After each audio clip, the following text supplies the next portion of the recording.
Everyone, welcome to फॉर्मूलेटर। मेरा नाम प्रशांत कुमार है और आज हम स्टार्ट करने वाले हैं सिविल इंजीनियरिंग 5th सेमेस्टर के एक सब्जेक्ट के पीवाईक्यू सॉल्यूशन। ठीक है, तो जो सब्जेक्ट है हमारा वो है analysis and design of concrete structure. मैंने 2020 और 2022 का भी पीवाईक्यू यहाँ पे सॉल्व करवाया था, चाहे वो ऑब्जेक्टिव हो चाहे वो कन्वेंशनल क्वेश्चंस हो। सारे क्वेश्चंस को हमने यहाँ पे डिटेल में डिस्कस किया है। उसी तरह से हम यहाँ पे क्वेश्चन को इस वाले पीवाईक्यू 2022 के क्वेश्चंस को भी हम लोग एक एक क्वेश्चन करके डिटेल में यहाँ पे डिस्कस करने वाले हैं। ठीक है, तो मूव करते हैं हम लोग फर्स्ट क्वेश्चन की तरफ, जो कि हमारा एक ऑब्जेक्टिव क्वेश्चंस हो गए। उसमें बहुत सारे क्वेश्चंस हैं। क्वेश्चन नंबर 1 कंपलसरी होता है और उसमें बहुत सारे क्वेश्चंस हैं। उसमें से आपको किसी 7 क्वेश्चंस को वहां पे सॉल्व करना होगा, बट हम यहाँ पे सारे क्वेश्चंस को यहाँ पे डिटेल में सॉल्यूशन करवाने वाले हैं। तो सबसे पहले हम लोग मूव करते हैं फर्स्ट क्वेश्चन की तरफ। इसमें लिखा है choose the correct answer of the following any 7 questions only. आपको सिर्फ 7 क्वेश्चंस करने हैं। यहाँ पे 10 क्वेश्चंस होंगे। हम यहाँ पे 10 के 10 क्वेश्चंस का यहाँ पे डिटेल्ड सॉल्यूशन यहाँ पे आपको प्रोवाइड कर रहे हैं। सबसे पहला क्वेश्चन है the characteristic strength of concrete is defined as that compressive strength below which not more than 10% of the results are expected to fall, 20% of the result are expected to fall, या फिर 5% of the results are expected to fall, या फिर none of the above. ये 4 options आपके पास यहाँ पे available है। तो आपको एक कोड यहाँ पे ध्यान रखना होगा। कोड आपको पता होगा, इस कोड का नाम है IS 456-2000। इस कोड में भी ये मेंशन्ड है कैरेक्टरिस्टिक स्ट्रेंथ ऑफ कंक्रीट क्या होती है। तो सबसे पहले सिंपल फॉर्म में अगर हम इसको यहाँ पे समझने वाले हैं कि कैरेक्टरिस्टिक स्ट्रेंथ जो होती है किसी भी कंक्रीट की, वैसी स्ट्रेंथ होती है जिसमें not more than 5% of the test results are expected to fall. ये तो एक सेंटेंस स्टेटमेंट के फॉर्म में मैंने यहाँ पे बोल दिया है।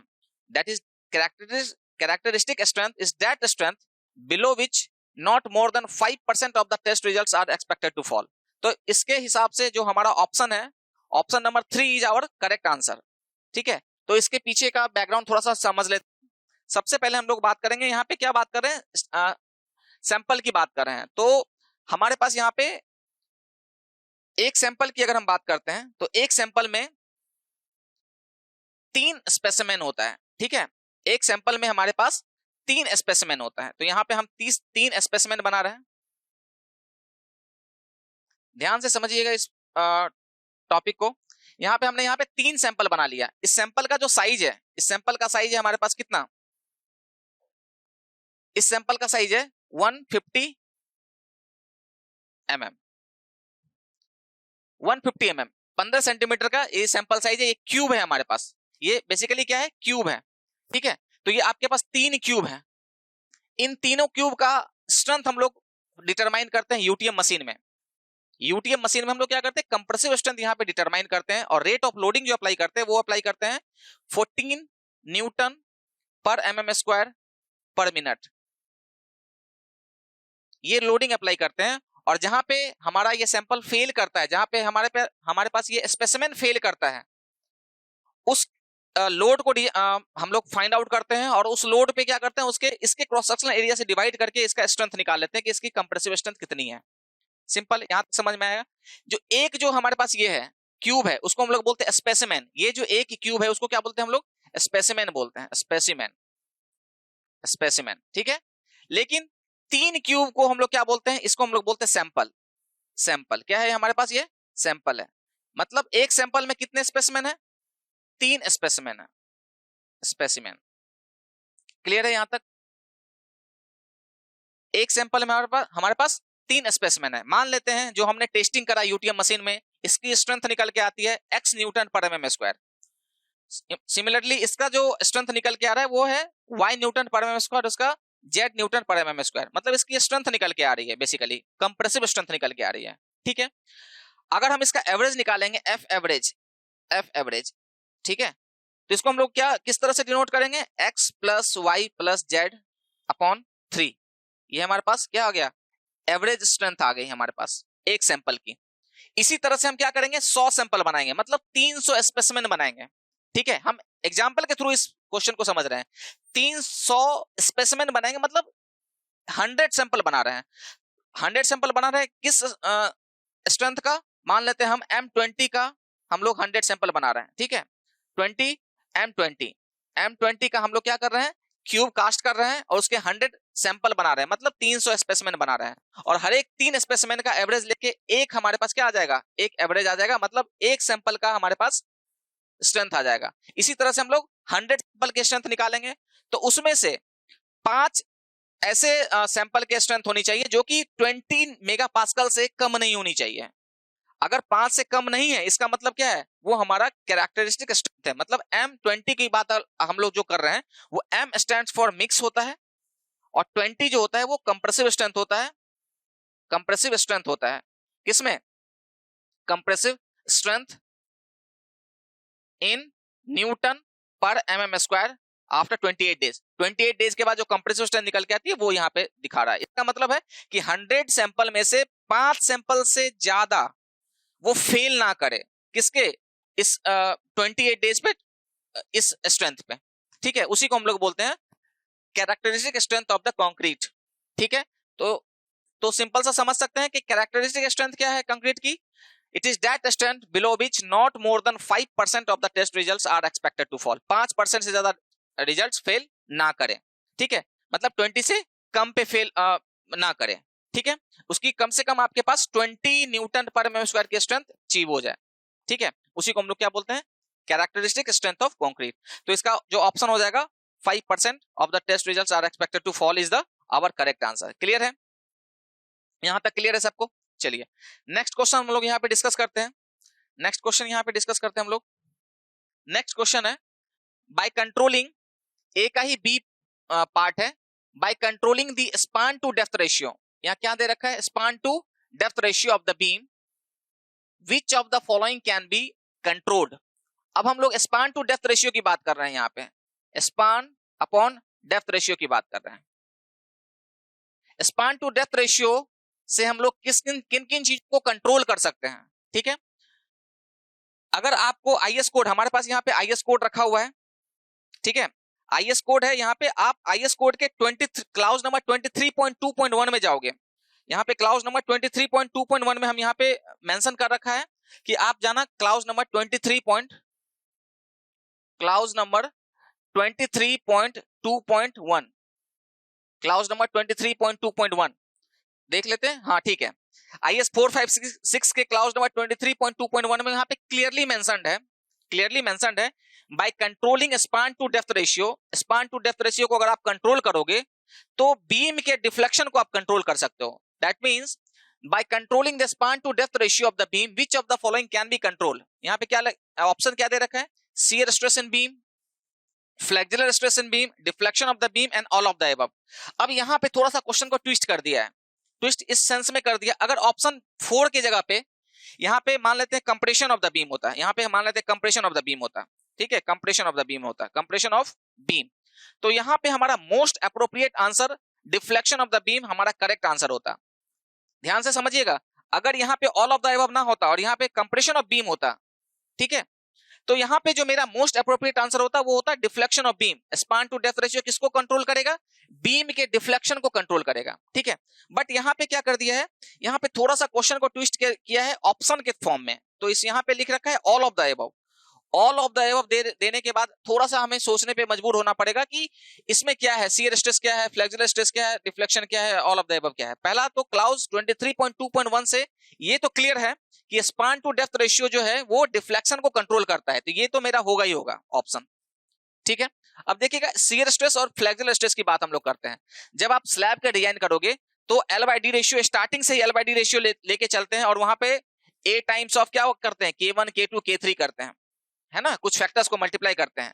इसका मतलब हम लोग क्या करते हैं कि L/D रेशियो से डेप्थ निकालते हैं, L/D रेशियो से डेप्थ निकालते हैं और वहां से फिर फर्दर क्या करते हैं, डेप्थ निकालने के बाद वहां से हम लोग लोड निकालते हैं, लोड निकालने के बाद वहां पे मूवमेंट निकालते हैं, मतलब फ्लेक्चर की बात हम लोग वहां पे कर रहे हैं। इसका मतलब है डेप्थ वहां पे फ्लेक्चर को भी कंट्रोल कर रहा होता है, तो flexure stress in the beam ये भी यहाँ पे करेक्ट आंसर हो जाएगा। उसी तरह से शियर स्ट्रेस की बात कर रहे हैं, अगर हमारे पास टाउ वी, शियर स्ट्रेस को टाउ वी से डिनोट करते हैं, टाउ वी जो होता है वो होता है जो शियर फोर्स अपॉन बीडी, ठीक है, शियर फोर्स अपॉन बीडी। इसका मतलब क्या है कि अगर हमारे बीम पे टाउ वी यू जो है वो टाउ सी मैक्स से ज्यादा हो जाए, टाउ सी मैक्स जो उसकी मैक्सिमम शियर कैरिंग कैपेसिटी है उससे अगर ज्यादा हो जाए तो हमें क्या करना पड़ता है, हमें करना पड़ता है या तो डेप्थ को बढ़ाना पड़ता है, हमें डेप्थ को बढ़ाना पड़ता है या फिर एफसीके को बढ़ाना पड़ता है, डेप्थ को बढ़ाना पड़ता है या फिर एफसीके को बढ़ाना पड़ता है, मतलब स्ट्रेंथ ऑफ कंक्रीट को बढ़ाना पड़ता है।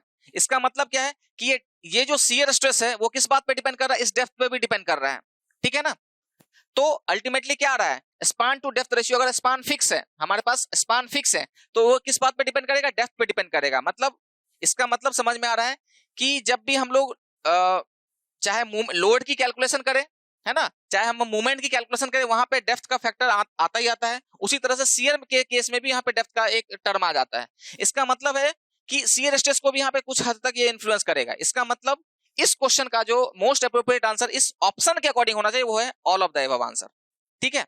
तो ध्यान रखिएगा इस बात का कि इसका अगर यहाँ पे all of the above answer नहीं होता, ऑप्शन नहीं होता, यहाँ पे कुछ और ऑप्शन होता, तो हमारा मोस्ट अप्रोप्रिएट आंसर होता डिफ्लेक्शन ऑफ द बीम, क्योंकि कोड में क्लाउज नंबर 23.2.1 में ये मेंशन्ड है कि जो स्पान टू डेप्थ रेशियो जो कंट्रोल करता है वो डिफ्लेक्शन ऑफ द बीम को कंट्रोल करता है। क्लियर है।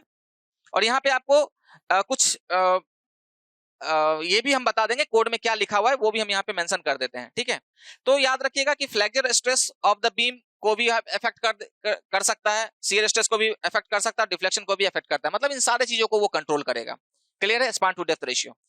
अब अगर हम बात करें यहाँ पे, इसमें हम लोग पेज ऐड कर रहे हैं, अगर हम बात करें यहाँ पे जो कोड में क्या दे रखा है, स्पान टू डेप्थ रेशियो के बारे में क्या दे रखा है, तो स्पान टू डेप्थ रेशियो के बारे में अगर हम बात करेंगे, स्पान टू डेप्थ रेशियो, कुछ एक्स्ट्रा इन्फॉर्मेशन भी हम यहाँ पे साथ साथ करते चलेंगे, क्योंकि अगर नेक्स्ट टाइम में अगर आपका जो क्वेश्चन फ्रेम होता है, हो सकता है इससे रिलेटेड कुछ पूछ दिया जाए, तो उन सब चीजों को भी हम यहाँ पे कंक्लूड या इंक्लूड करते हुए चल रहे हैं। Span to depth ratio should be less than equal to, कुछ वैल्यूज होती है, उस वैल्यूज को हम यहाँ पे ए से डिनोट करते हैं, ए, ठीक है। इस वैल्यू को क्या डिनोट करते हैं, हम यहाँ से ए से डिनोट करते हैं। ए की वैल्यू क्या क्या होती है अलग अलग केस में, वो हम लोग देख लेते हैं। ए की वैल्यू होती है 7, ए की वैल्यू होती है 7। 7 किस केस में होता है, 7 हमारा होता है कैंटिलीवर के केस में, याद रखिएगा 7 होता है हमारे पास कैंटिलीवर के केस में, कैंटिलीवर के केस में, ठीक है। उसी तरह से इसकी वैल्यू कितनी होती है, स्पान टू डेप्थ रेशियो, मतलब L/D रेशियो, है ना, स्पान टू डेप्थ रेशियो लिखेंगे L/D रेशियो को हमने कैसे डिनोट किया, ए क्या है, वो 7 है। उसी तरह से यहाँ पे अलग अलग बीम के लिए हम लोग यहाँ पे लिख सकते हैं, कैंटिलीवर अगर है तो हम लोग क्या लिखेंगे 7। उसी तरह से सिंपली सपोर्टेड बीम होगा तो उसके लिए क्या लिखेंगे 20 लिखेंगे। तो 20 किसके लिए होता है, ये होता है सिंपली सपोर्टेड बीम के लिए, सिंपली सपोर्टेड बीम, ठीक है, सिंपली सपोर्टेड। और 7 हो गया, 20 हो गया, और एक होता है हमारे पास 26 किसके लिए होता है, ये होता है हमारे पास कंटिन्यूअस बीम के लिए, कंटिन्यूअस बीम के लिए। अब देखिएगा ये भी क्लाउज में दे रखा है, क्लाउज आप 23.2.1 में जाइएगा तो ये सब सारा चीज यहाँ पे मेंशन्ड है, ठीक है, इस क्लाउज में ये सारा चीज मेंशन्ड है। और यहाँ पे एक चीज यहाँ पे ये लिखा है कि ये सिर्फ और सिर्फ एप्लीकेबल है बीम के लिए और वन वे स्लैब के लिए, तो ध्यान रखिएगा इस बात का, this is applicable only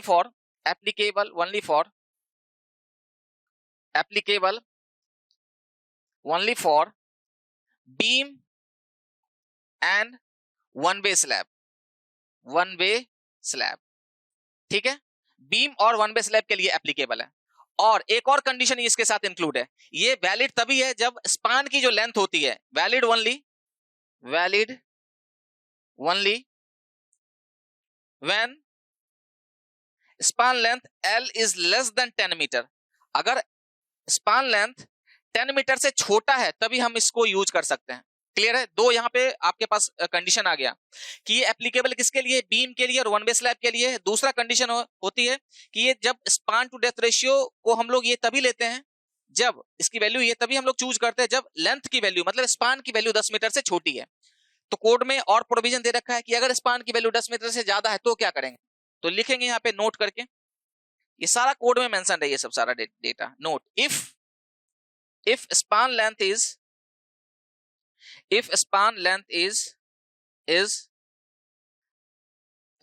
is greater than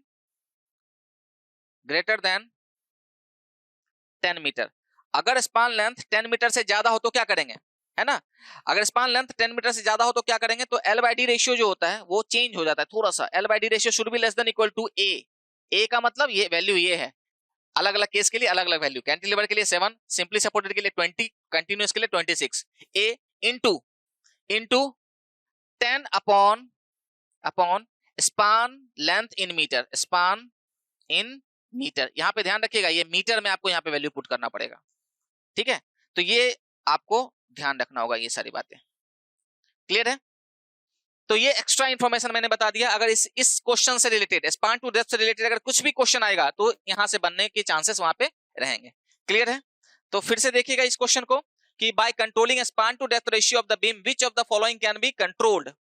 तो सबसे पहला तो डिफ्लेक्शन होगा ही होगा, उसके बाद फ्लेक्सुरल स्ट्रेस को भी वो कंट्रोल कर सकता है और वो शियर स्ट्रेस को भी कंट्रोल कर सकता है, ठीक है। तो इसका मोस्ट अप्रोप्रिएट आंसर होगा all of the above.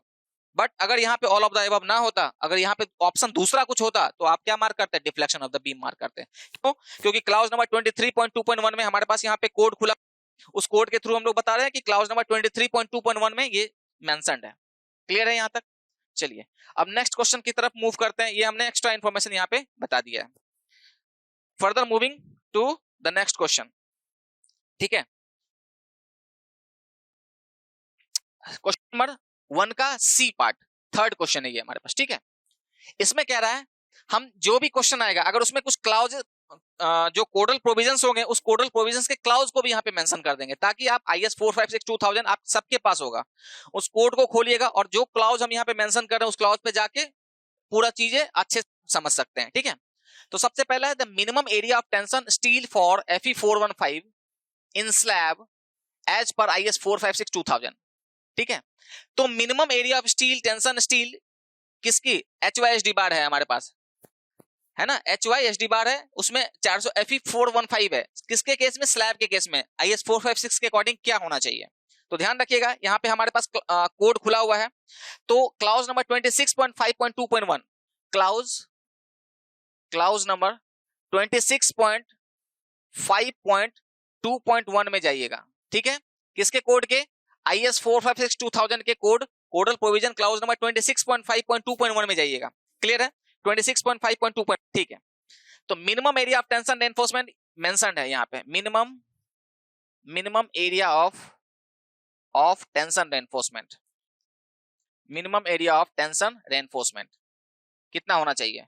Minimum area of tension reinforcement के बारे में यहाँ पे दे रखा है।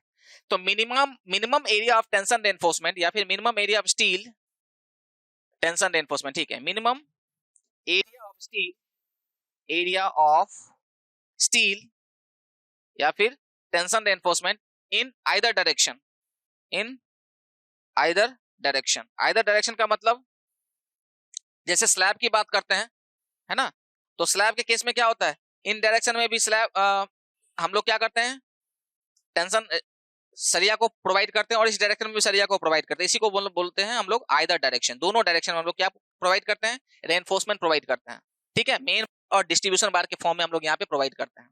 तो minimum area of steel in either direction is equal to क्या दे रखा है कोड में, कोडल प्रोविजंस को हम यहाँ पे देख के बोल रहे हैं, कोड में दे रखा है 1.12% of BD, 0.12% of gross area B into D। ध्यान रखिएगा ये ग्रॉस एरिया है, ठीक है, हमारा स्लैब है, स्लैब का ग्रॉस एरिया का 0.12% कितना होना चाहिए, मिनिमम एरिया ऑफ स्टील होना चाहिए टेंशन रेनफोर्समेंट का, इससे कम नहीं होना चाहिए, इससे ज्यादा हो सकता है लेकिन इससे कम नहीं होना चाहिए। Minimum area of tension reinforcement के बारे में हमारे यहाँ पे इंफॉर्मेशन प्रोवाइडेड है।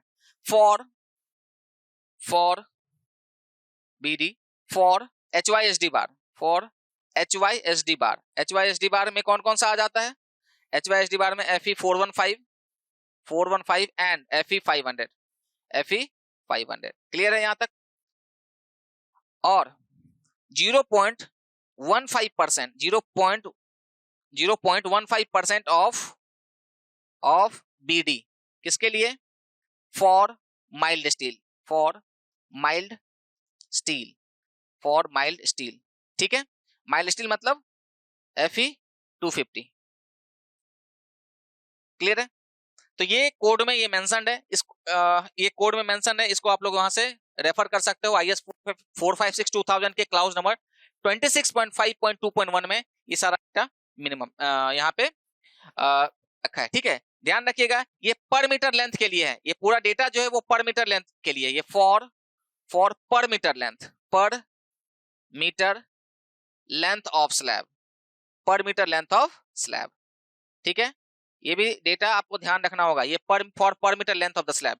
1 मीटर लेंथ ऑफ स्लैब के लिए ये पूरा डेटा यहाँ पे दे रखा है। क्लियर है। एक एडिशनल डेटा यहाँ पे और बताएंगे, जब भी हम लोग स्लैब की डिजाइनिंग करेंगे तो बी की वैल्यू जो लेते हैं वो लेते हैं 1000, है ना, वही चीज दे रखा है, जो पर मीटर जो लिया है ना मैंने वही है। बी की वैल्यू कितना लेंगे 1000 mm, मतलब 1 मीटर की बात हम लोग यहाँ पे करेंगे। ध्यान रखिएगा इस बात का, स्लैब की डिजाइनिंग जब भी करिएगा वहां पे बी की वैल्यू क्या लेके चलिएगा 1000 mm, मतलब 1 मीटर लेके चलिएगा। क्लियर है। तो ये तो कोडल प्रोविजंस हो गए। कोडल प्रोविजंस में एक और कोडल प्रोविजंस को हम यहाँ पे ऐड कर दे रहे हैं कि जो dia of the main bar होना चाहिए इस स्लैब में, मेन बार की डाया जो होनी चाहिए वो किससे ज्यादा नहीं होना चाहिए। मेन बार का dia of main bar should not be greater than thickness of slab upon 8। ये भी आप थोड़ा ध्यान में रख सकते हैं। क्लियर है।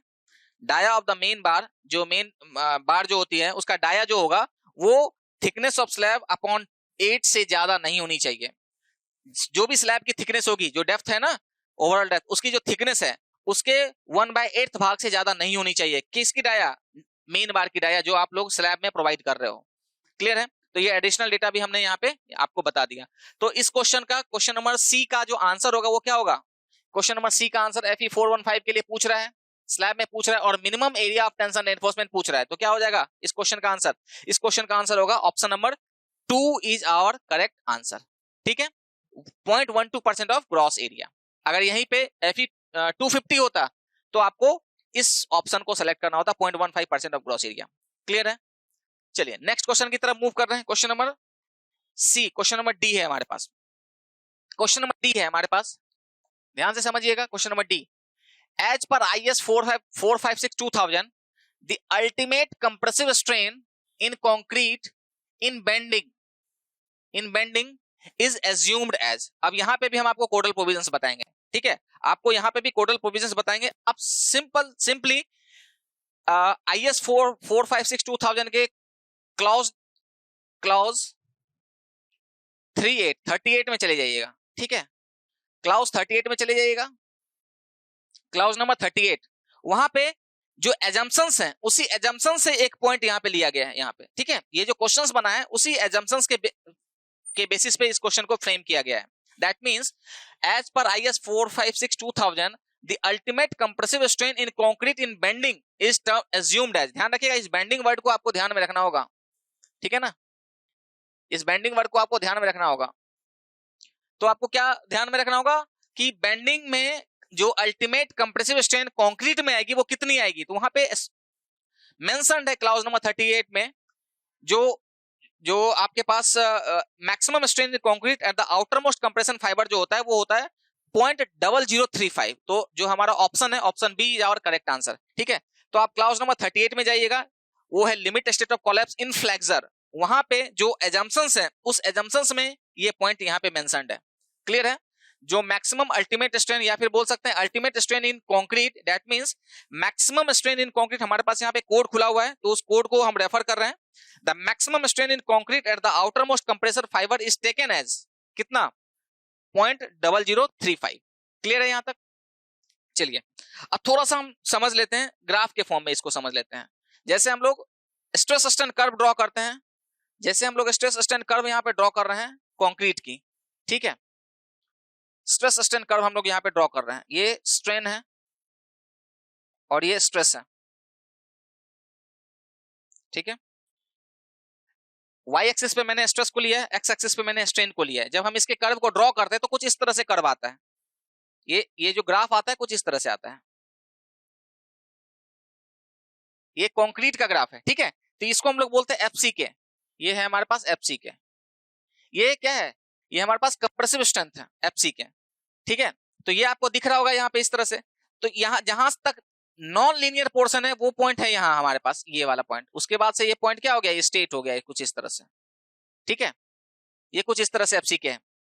इसका मतलब है कि ये जो पोर्शन आपको यहाँ पे देखने को मिलेगा वो पॉइंट, वो क्या है हमारे पास, वो पॉइंट है हमारे पास FCK है यहाँ पे। ठीक है, अब ये जो FCK है, ये FCK क्या आया, ये तो क्या है हमारे पास, कंप्रेसिव स्ट्रेंथ ऑफ क्यूब है। क्यूब को हमने लैब में तैयार किया है, लैब में सारे जो कंडीशंस होते हैं वो आइडियल होते हैं। हमने टेम्परेचर को मेंटेन करके रखा है, वहां पे मॉइस्चर को मेंटेन करके रखा है, वहां पे किसी तरह का डस्ट नहीं है ना, ये सारे और लोडिंग जो हम लोग यूटीएम मशीन में डाल रहे हैं वो यूनी एक्सियल लोडिंग डाल रहे हैं। तो ये हमारे पास उसका ये स्ट्रेंथ है, मतलब ये क्यूब का स्ट्रेंथ है। हम लोग बेसिकली क्या बोलेंगे, ये स्ट्रेंथ ऑफ क्यूब है, यहाँ पे strength of cube, strength of cube. Clear है यहाँ तक। उसके बाद जब हम उस कंक्रीट को किसी स्ट्रक्चर में बना रहे होते हैं, जब इस कंक्रीट को जब हम लोग क्या करेंगे किसी स्ट्रक्चर में फॉर्म करेंगे, तो वहां पे स्ट्रेंथ क्या होती है, थोड़ी सी कम हो जाती है। तो साइज फैक्टर को कंसीडर करते हुए हम लोग क्या करते हैं, जब हम लोग इस स्ट्रेंथ को, कंक्रीट के स्ट्रेंथ को जब हम लोग किसी भी स्ट्रक्चर में वहां पे यूज करते हैं, तो उसके स्ट्रेंथ को हम लोग कम लेके चलते हैं। ठीक है, तो वो जो निकल के आता है वैल्यू, उसकी वैल्यू कुछ इस तरह से हो जाती है, देखिएगा ध्यान से यहां तक। उसके बाद फिर ये क्या हो जाएगा, स्टेट हो जाएगा। ठीक है, इसकी वैल्यू होती है 0.67 एफसी के। ध्यान रखिएगा इस बात का, ये जो स्ट्रेंथ है वो स्ट्रेंथ इन स्ट्रक्चर है, strength of concrete in structure बोल सकते हैं। तो यहां पे लिखेंगे strength of concrete, strength of concrete in structure, मतलब जो हम लोग बीम या कॉलम जो भी कास्ट कर रहे हैं, उस कास्ट में कंक्रीट की क्या स्ट्रेंथ होगी। क्लियर है। तो strength of concrete in structure, structural element, structure या फिर स्ट्रक्चरल एलिमेंट कर देते हैं, एलिमेंट। ठीक है, तो वहां पे उसकी स्ट्रेंथ को हम लोग कम करके लेके चलते हैं। ठीक है, फिर नेक्स्ट अगर हम बात करें, इसमें भी हम लोग क्या करते हैं, एक फैक्टर ऑफ सेफ्टी को इंट्रोड्यूस करवाते हैं। इस फैक्टर ऑफ सेफ्टी को इंट्रोड्यूस करवाते हैं और यहाँ पे क्या करते हैं हम लोग, एक फैक्टर ऑफ सेफ्टी लेते हैं 0.67 एफसी के। हमने पहले से ही कंक्रीट के स्ट्रेंथ को कम लेके चला है 0.67 एफसी के, लेकिन हमने क्या किया है, हमने और ज्यादा फैक्टर ऑफ सेफ्टी को अप्लाई कर दिया सेफर साइड रहने के लिए, कि हमारा कंक्रीट फेल ना करे। उसके लिए मैंने यहाँ पे एक और फैक्टर ऑफ सेफ्टी लगा दिया, जहां जिसको हम लोग बोलते हैं, यहाँ पे इसको नोटेशन देते हैं गामा एमसी, मतलब partial factor of safety for concrete है। इसकी वैल्यू जो लेके चलते हैं हम लोग, ये लेके चलते हैं 1.5, तो ये वैल्यू निकल के आता है 0.45 एफसी के। और यही हमारे पास डिजाइन स्ट्रेस है, ये जो हमारे पास है ये डिजाइन स्ट्रेस है। ये क्या है हमारे पास, इसको हम लोग बोलते हैं डिजाइन स्ट्रेस या फिर डिजाइन स्ट्रेंथ भी बोल सकते हैं, क्योंकि इसी पे हम लोग पूरे आरसीसी को डिजाइन करते हैं, 0.45 एफसीके पे डिजाइन करते हैं। ठीक है, अब देखिएगा ध्यान से, जिस पोर्शन पे ये नॉन लीनियर रह रहा है, वहां पे जो स्ट्रेन आती है वो आती है 0.002। ठीक है, और जहां पे ये फेल कर जाता है, उस वाले पॉइंट को हम लोग कहां तक लेके चलते हैं, 0.0035। तो ये 0.0035 जो आ रहा है यहीं से आ रहा है। ठीक है ना, इसी को ध्यान रखिएगा इस बात का, ये वाला चीज है। ठीक है, तो जब भी हम लोग स्ट्रेस डायग्राम बनाते हैं, जब हम लोग कंक्रीट को एनालाइज करते हैं, या फिर एनालिसिस के केस में जब हम लोग यहाँ पे जब स्ट्रेस डायग्राम फॉर्म करते हैं, ऊपर में जो 0.0035 लिखते हैं वो यहीं से आता है। क्लियर है, क्योंकि इसके बाद हमें स्ट्रेंथ की रिक्वायरमेंट नहीं होती है, बस इसीलिए हम लोग इसी स्ट्रेंथ पे हम लोग क्या करते हैं, इसके स्ट्रेंथ को डिसाइड कर लेते हैं। ठीक है, तो ये हमारा हो गया इसके पीछे का थोड़ा सा बैकग्राउंड हमने यहाँ पे आपको बता दिया। As per IS 4562,000 the ultimate compressive strain बोलो या फिर मैक्सिमम स्ट्रेन इन कंक्रीट, है ना, in outermost compression fibre in bending, ध्यान रखिएगा बेंडिंग वर्ड को आपको ध्यान में रखना होगा, इज एज्यूम्ड एट 0.0035। ठीक है, यहां तक आपको क्लियर है। चलिए, तो ये हमारे पास थोड़ा सा एडिशनल चीज हमने यहाँ पे आपको बता दिया है।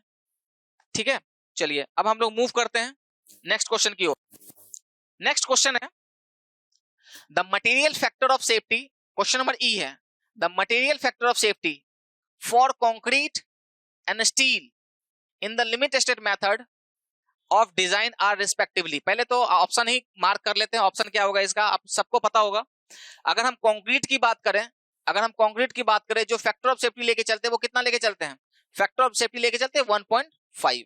ठीक है, और उसी तरह से स्टील की बात हम लोग करते हैं, तो स्टील में जो फैक्टर ऑफ सेफ्टी होता है वो कितना लेके चलते हैं, 1.15 लेके चलते हैं। ठीक है, तो 1.5 होता है कंक्रीट में। याद रखिए लिमिट स्टेट मेथड की बात कर रहे हैं हम यहाँ पे। लिमिट स्टेट मेथड में कंक्रीट की जो फैक्टर ऑफ सेफ्टी लेके चलते हैं 1.5 लेके चलते हैं, और स्टील की जो फैक्टर ऑफ सेफ्टी लेके चलते हैं 1.15 लेके चलते हैं। ठीक है, तो ये तो यहां तक क्लियर है। एक क्वेश्चन स्किप हो गया है क्या, डी ई क्वेश्चन स्किप हो गया था आई थिंक, ई क्वेश्चन, हाँ ठीक है, एफ कर दिया मैंने, हाँ ठीक है, ई क्वेश्चन है, क्लियर है। चलिए,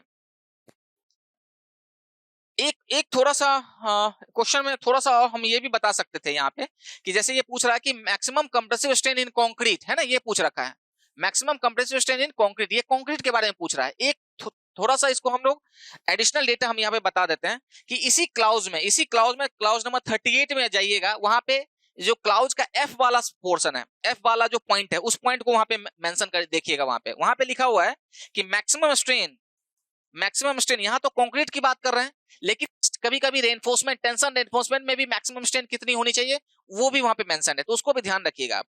तो मैक्सिमम स्ट्रेन हमारे पास यहाँ पे कोड खुला हुआ है, maximum strain in the tension reinforcement, maximum strain in the tension reinforcement, maximum strain in the tension reinforcement in the section at failure, in the section at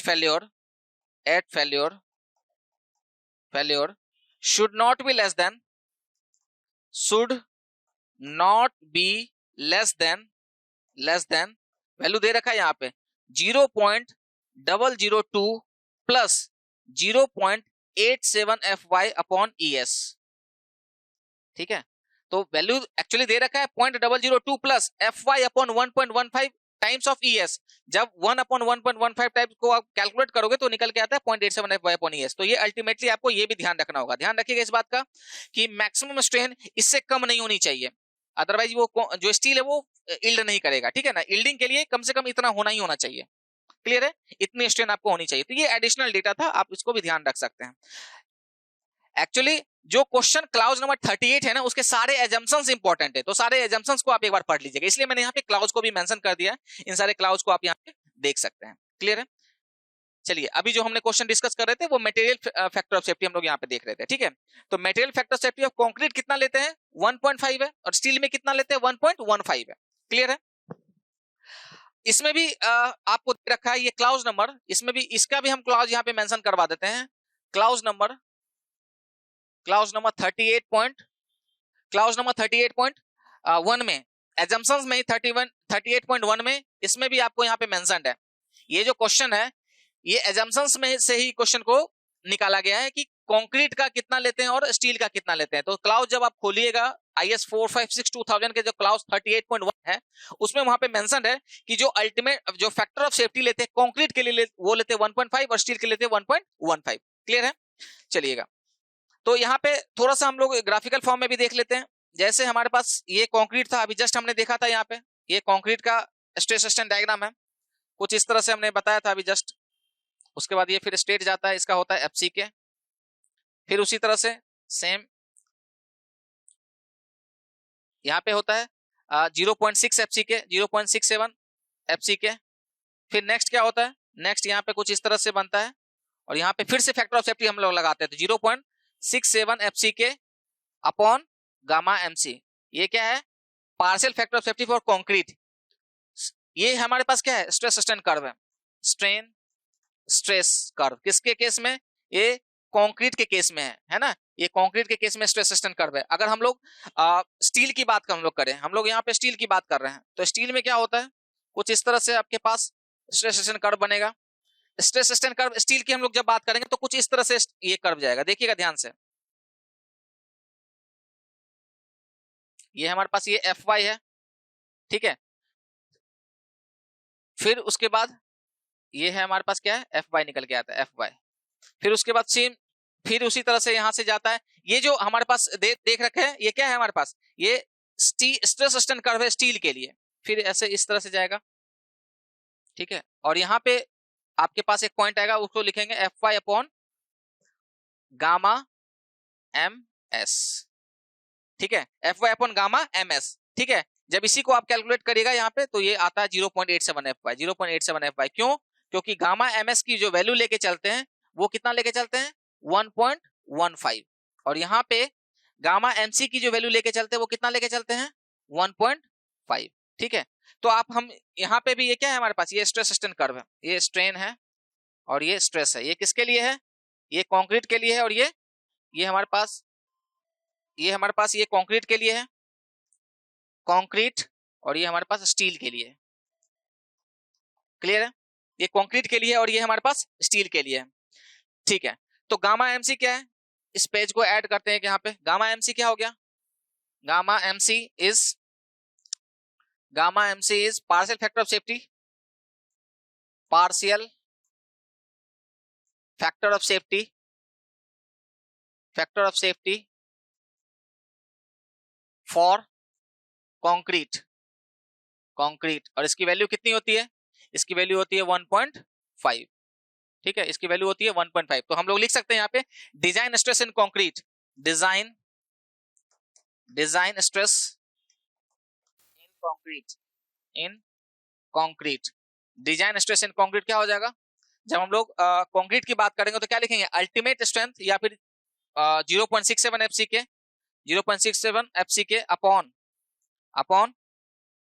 gamma MC, ठीक है, is equal to क्या हो जाएगा 0.67 FC के upon 1.5, क्योंकि 1.5 value लेके चलते हैं तो क्या हो जाएगा 0.45 एफसी के, ठीक है, एफसी के ये हो जाएगा। उसके बाद उसी तरह से हम लिखेंगे गामा एमएस, ये क्या है, पार्शियल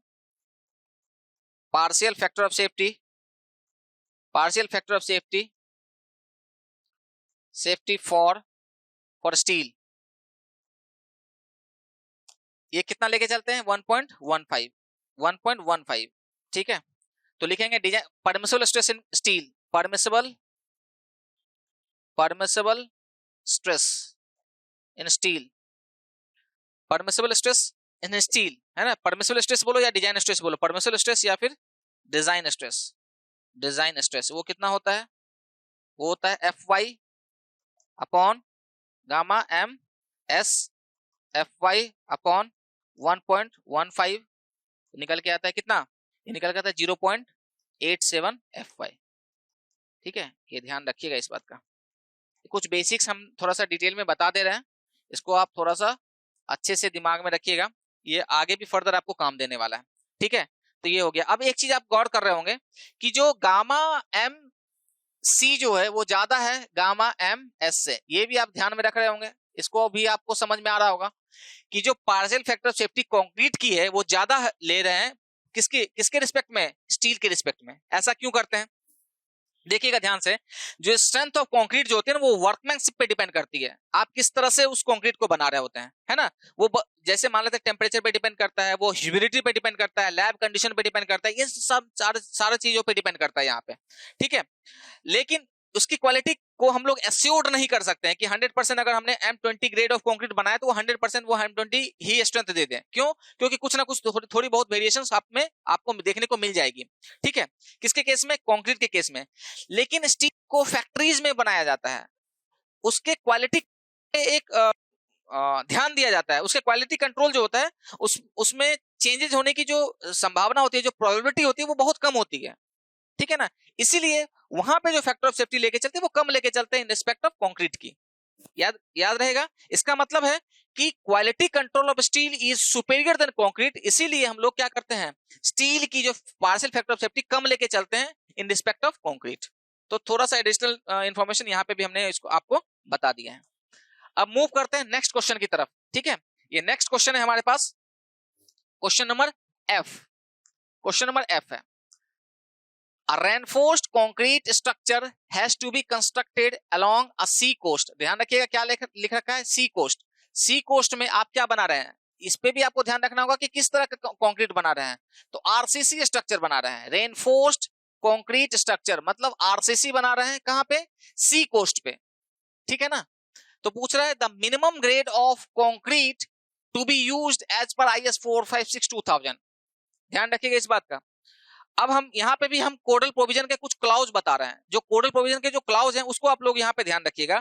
क्लाउज नंबर 8.2.8 पे जाइएगा, यहाँ पे क्लाउज 8.2.8 पे जाइएगा, वहां पे ये सारा चीज मेंशन्ड है, ठीक है। वहां पे जाइएगा, उसमें लिखा हुआ है कि जो minimum grade of concrete is to be used as per IS 456/2000 for the construction of RCC in sea coast along a sea coast. तो जो आरसीसी स्ट्रक्चर के लिए जो मिनिमम ग्रेड ऑफ स्टील होती है, कंक्रीट होती है, वो होती है M30। लेकिन उसी तरह से अगर यहाँ पे क्वेश्चन दे देता कि पीसीसी के लिए क्या होना चाहिए, पीसीसी के लिए क्या होगा, तो यहाँ पे पीसीसी के लिए होता है M20, बट आरसीसी के लिए क्या होता है, ये होता है M30। मतलब अगर आपको पूछे कि सी कोस्ट में आपको कंक्रीट कास्ट करना है और आपको आरसीसी कास्ट करना है, तो आप मिनिमम ग्रेड ऑफ कंक्रीट जो होता है वो M30 से कम नहीं ले सकते हैं, ठीक है, आपको M30 से ज्यादा ही लेना होगा, इससे कम आप नहीं ले सकते हैं। उसी तरह से अगर आप पीसीसी फॉर्म कर रहे हैं, वहां पे पीसीसी का कंस्ट्रक्शन कर रहे हैं अलोंग द सी कोस्ट, तो वहां पे आप M20 से कम नहीं ले सकते हैं, आपको मिनिमम से minimum M20 grade of concrete he use करना पड़ेगा for the construction of PCC, ठीक है। तो ये तो एक हो गया कंडीशन, लेकिन अलग अलग एक्सपोजर कंडीशन के लिए अलग अलग grade of minimum grade of जो कंक्रीट है वो यहाँ पे आपको देखने को मिल जाएगा। अब जाइएगा क्लाउज नंबर 8.2.2 में जाइएगा, क्लाउज नंबर, ये तो इस क्वेश्चन का आंसर हो जाएगा M30 is our correct answer. M30 क्या है हमारे क्वेश्चन का सही आंसर है, ठीक है ना। तो क्लाउज नंबर 8.2.8 में ये मेंशन्ड है, यहाँ पे देख लीजिएगा जाके क्लाउज में, IS 456-2000 सबके पास होगा, वहां पे ये मेंशन्ड है कि पीसीसी के लिए minimum grade of concrete M20 और आरसीसी के लिए M30, लेकिन अलग अलग एक्सपोजर कंडीशन के लिए भी minimum grade of concrete decided किया हुआ है कोड ने, है ना। तो आपको देखिएगा जब क्लाउज नंबर, ये कुछ एडिशनल डेटा है, इसको भी आप याद रख सकते हैं क्योंकि इससे भी क्वेश्चंस बनते हैं, ठीक है ना, इसको भी आप याद रखिएगा। तो क्लाउज जो हमारे पास जो कोड यहाँ पे अवेलेबल है उस क्लाउज में दे रखा है 8.2.2 में जाइएगा, 8.2.2, एक बार मुझे आईएस कोड को रेफर कर लेने दीजिए, आईएस कोड को एक बार रेफर करते हैं। क्लाउज नंबर 8.2.2 में क्या दे रखा है, क्लाउज नंबर 8.2.2, हाँ एक्सपोजर कंडीशन के बारे में यहाँ पे दे रखा है, exposure condition, exposure condition, exposure condition, ठीक है, एक्सपोजर कंडीशन क्लाउज नंबर 8.2.2 में। तो यहां पे दे रखा है एक्सपोजर कंडीशन अलग अलग, mild, moderate, moderate, severe, very severe and extreme, extreme, ये हमारे पास एक्सपोजर कंडीशन दे रखा है। और इसके आगे में भी आपको ध्यान रखना होगा कि मिनिमम ग्रेड ऑफ कंक्रीट क्या लीजिएगा, ये जो मिनिमम ग्रेड ऑफ कंक्रीट है, minimum grade of concrete of RCC concrete, for RCC लिख सकते हैं, यहाँ पे मिनिमम ग्रेड ऑफ कंक्रीट ही लिखिए, यहाँ पे सबसे अच्छा है मिनिमम ग्रेड ऑफ कंक्रीट, ठीक है, मिनिमम ग्रेड ऑफ कंक्रीट, ठीक है। आरसीसी के लिए अलग होता है, पीसीसी के लिए अलग होता है। तो यहाँ पे जब जाइएगा तो माइल्ड एक्सपोजर कंडीशन में क्या क्या कंडीशंस भी आपको ध्यान में रखना होगा, जैसे आपको सी कोस्ट दे दिया तो वो किस में आता है, तो उसी तरह से आपको ये ध्यान रखना होगा कि mild, moderate, severe, very severe, extreme में कौन कौन से कंडीशंस आते हैं, इन सारे कंडीशंस को भी याद रखना है।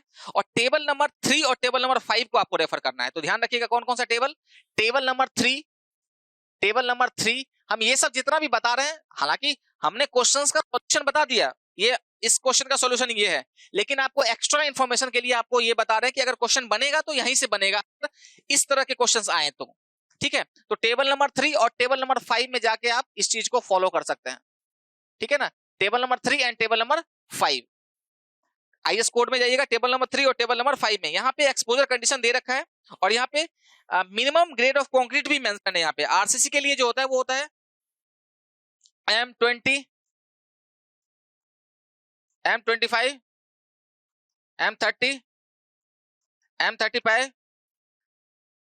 M40, ये मिनिमम ग्रेड ऑफ कंक्रीट है। किसके लिए याद रखिएगा, ये आरसीसी के लिए, ये जो दे रखा है वो आरसीसी के लिए दे रखा है। उसी तरह से अगर पीसीसी की बात करेंगे हम लोग यहाँ पे, तो पीसीसी के लिए भी मेंशन्ड है। तो माइल्ड कंडीशन के लिए कोई कोडल प्रोविजन नहीं है, माइल्ड कंडीशन में आपके पास पीसीसी के लिए कोई कोडल प्रोविजन नहीं है, ठीक है। टेबल नंबर 5 को रेफर करिएगा, यहाँ पे आपको सारा चीज पे मिल जाएगा, क्लियर है। टेबल नंबर 5 में ये सब चीज लिखा हुआ है, सब चीज मेंशन्ड है, हमने एक्स्ट्रा इन्फॉर्मेशन यहाँ पे दे रखे हैं ताकि अगर इससे क्वेश्चन बने तो आपको ध्यान में रखना होगा, ठीक है। तो 20, 25, 30, 35, 40 आपको ये ध्यान रखना होगा। उसी तरह से टेबल नंबर 5 में जाइएगा, मिनिमम ग्रेड ऑफ, इसके लिए कोई मेंशन नहीं है। उसी तरह से हो जाएगा यहाँ पे जो मॉडरेट कंडीशन है, मॉडरेट कंडीशन में जो शुरू होता है वो M15 से शुरू होता है, M15, M20, M25 and M30। तो अलग अलग कंडीशन के लिए अलग अलग आरसीसी और PCC minimum grade of concrete कौन कौन सा यूज होता है वो हमने यहाँ पे इसको लिख दिया है, ठीक है। तो इसको ध्यान रखिएगा। अच्छा 15, 20, 20, हाँ यहाँ पे 20 ही है, यहाँ पे 15, 20, 20 और ये 25 है, इसको थोड़ा सा सही कर लीजिएगा, 15, 20, 20 और 25 है, ये पीसीसी के लिए 15, 20, 20 और 25। एक बार मुझे क्रॉस वेरीफाई कर लेने दीजिए, इसको हम क्रॉस वेरीफाई कर लेते हैं। ये जो कोडल प्रोविजंस जो लिखा हुआ है उसको एक बार हम क्रॉस वेरीफाई कर लेते हैं कि ये 15, 20, 20, 25 ही है कि नहीं है। ठीक है, 20, 15, 20, 20, 25 ठीक है, करेक्ट। और 20, 25, 30, 35, 40 ये भी ठीक है। तो इसको आपको ध्यान रखना पड़ेगा। 20, 25, 30, 35, 40 mild, moderate, severe, very severe, extreme. उसी तरह से ये आरसीसी के लिए है मिनिमम ग्रेड ऑफ कंक्रीट, उसी तरह से ये पीसीसी के लिए मिनिमम ग्रेड ऑफ कंक्रीट। यहाँ चूंकि सी कोर्स के लिए कर रखा है तो ये कोड में दे रखा है, यहाँ पे 8.2.8 में जाइएगा तो ये स्पेशली यहाँ पे इसको मेंशन किया हुआ है। ठीक है, तो ये क्वेश्चन का सॉल्यूशन हो गया। Question option number 4 is our correct answer. फिर प्रोसीड करते हैं नेक्स्ट क्वेश्चन की तरफ। नेक्स्ट क्वेश्चन की तरफ प्रोसीड करते हैं। अब ये जी क्वेश्चन है, इसमें क्या रहा है, in a singly reinforced beam the tensile steel reaches its maximum allowable stress earlier than concrete, such section is known as. तो पहले तो इसको सॉल्यूशन देख लेते हैं, उसके बाद हम इसको डिटेल में एक्सप्लेन करते हैं कि ये आखिर क्या पूछ रहा है। ये बोल रहा है कि हमारे कंक्रीट में जो आरसीसी कंक्रीट है इसमें दो तरह के आपके पास कंस्टिट्यूएंट्स हैं, है ना। कौन कौन सा है, ये जो आपको दिख रहा है ये पूरा का पूरा क्या है, ये कंक्रीट है। और जो ये आपके पास जो ये दिख रहा है ये क्या है, हमारे पास स्टील है ना। ये क्या है हमारे पास, इसको हम लोग स्टील से इसको डिनोट कर रहे हैं, ये हमारे पास स्टील है और ये हमारे पास है कंक्रीट। ठीक है, ये स्टील है, ये कंक्रीट है। तो ये हमारे पास आरसीसी स्ट्रक्चर का क्रॉस सेक्शन है, कुछ इस तरह से आपको देखने को मिलेगा। क्लियर है। अब ये कह रहा है कि सिंगली रेनफोर्स्ड बीम अगर है और जो टेंसाइल स्टील है, ये क्योंकि टेंशन वाले जोन में है इसलिए इसको हम लोग क्या बोलते हैं, टेंसाइल स्टील बोलते हैं। अगर ये अपना मैक्सिमम अलाउबल स्ट्रेसेस पहले पहुंच जा रहा है, किससे पहले, कंक्रीट से पहले, तो उस तरह के सेक्शन को क्या कहेंगे। तो उसको समझने के लिए हमें 3 तरह के सेक्शन को समझना पड़ेगा, balance section, under reinforce section और क्या है हमारे पास ओवर रेनफोर्स सेक्शन। ठीक है, तो हमारे पास 3 तरह के सेक्शंस हैं, इन सारे सेक्शंस को हमें समझना पड़ेगा कि ये सारे सेक्शंस क्या है हमारे पास। क्लियर है। चलिए देखते हैं हम लोग यहाँ पे।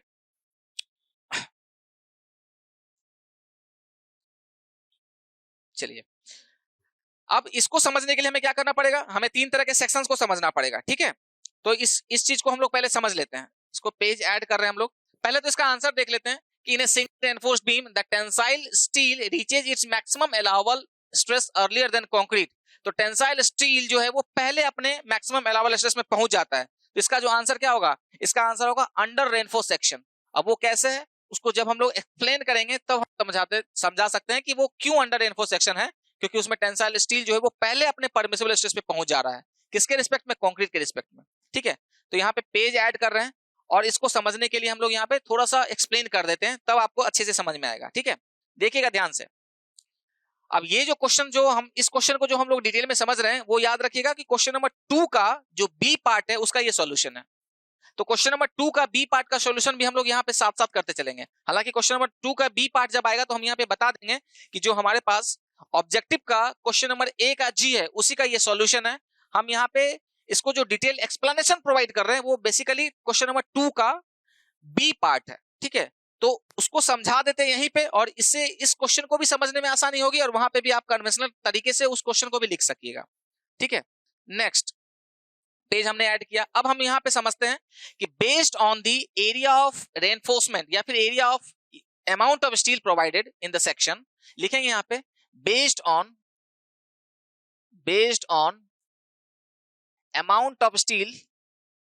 amount of steel provided in the section,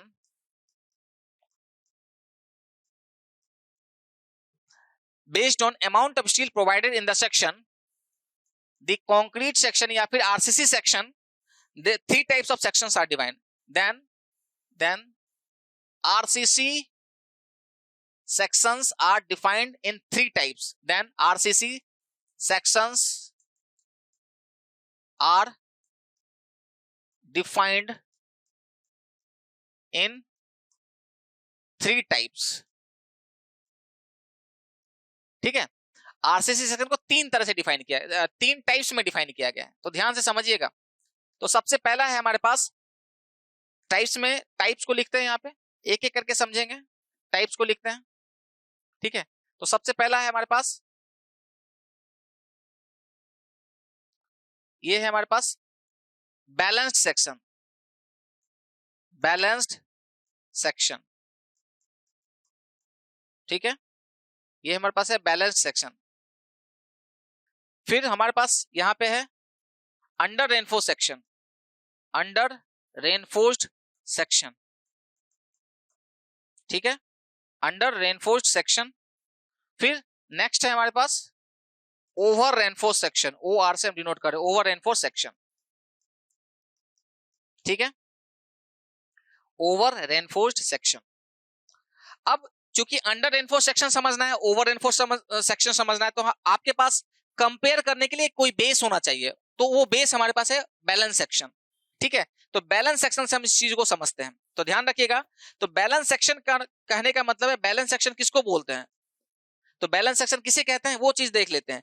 तो बैलेंस सेक्शन में अगर हम इसको डिफाइन करेंगे तो लिखेंगे यहाँ पे कि amount of steel provided in the section, amount of steel, क्योंकि हमने अमाउंट ऑफ स्टील कितना प्रोवाइड कर रहे हैं सेक्शन पे, उसके बेसिस पे हमने क्या किया है, सेक्शन को 3 पार्ट में डिवाइड किया है। पहला बैलेंस सेक्शन, दूसरा अंडर रेनफोर्स्ड सेक्शन, तीसरा ओवर रेनफोर्स्ड सेक्शन। तो अंडर रेनफोर्स या ओवर रेनफोर्स को समझने के लिए मुझे क्या करना पड़ेगा, मुझे पहले बैलेंस सेक्शन को समझना पड़ेगा। तो बैलेंस सेक्शन क्या है उसको हम लोग यहाँ पे समझ रहे हैं। अमाउंट ऑफ स्टील या फिर अमाउंट ऑफ स्टील रेनफोर्समेंट बोल सकते हैं, amount of steel provided in the section, amount of steel provided in section, amount of steel provided in the section such that amount of steel provided in the section such that the permissible stress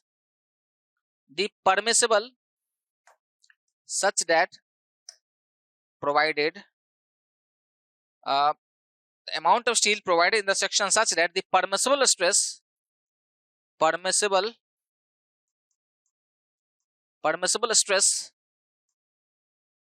in steel and concrete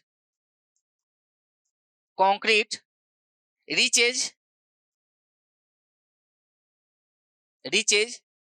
simultaneously।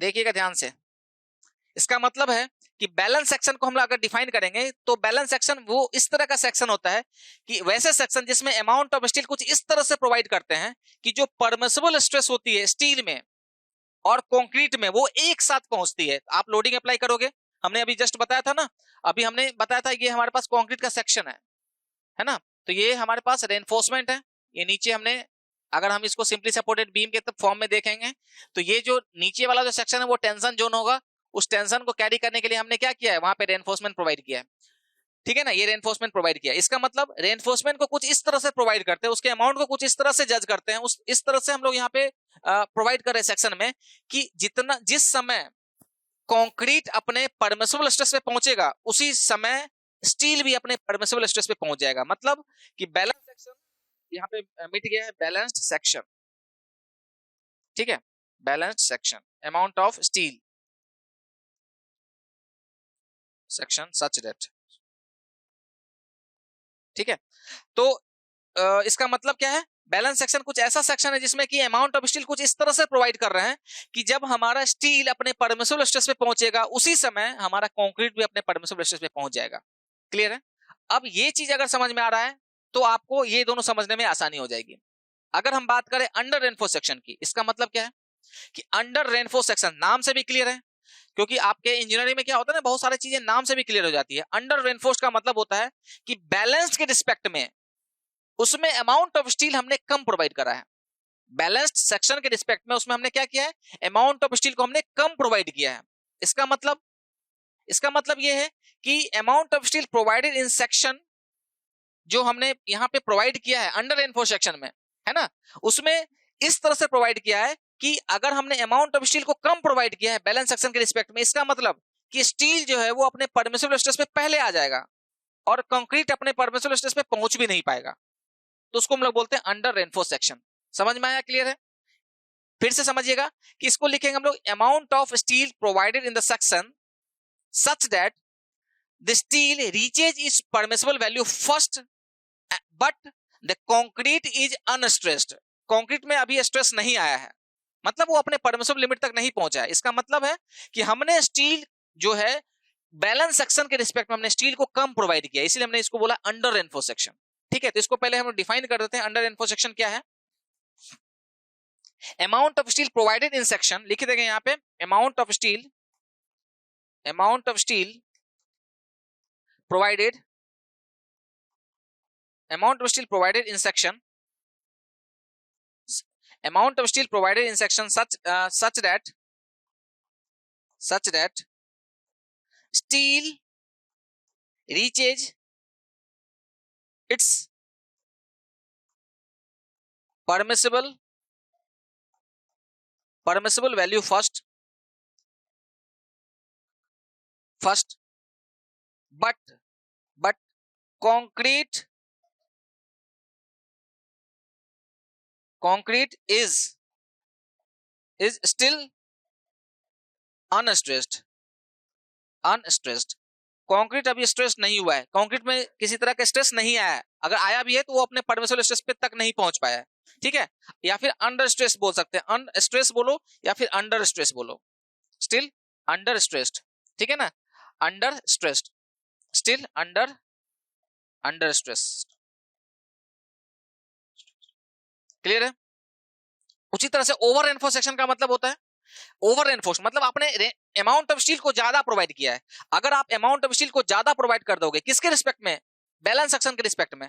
ठीक है, अगर आपने amount of steel को आपने ज्यादा provide कर दिया, इसका मतलब क्या है? इसका मतलब है कि पहले कंक्रीट मेरा फेल कर जाएगा और स्टील पे कोई इफेक्ट ही नहीं आएगा, स्टील अपने एल्डिंग पोजीशन पे पहुंच ही नहीं पाएगी। तो इसको भी हम यहाँ पे डिफाइन कर सकते हैं। ओवर रेनफोर्स सेक्शन को क्या लिखेंगे? Over reinforce section is that type of section in which amount of steel provided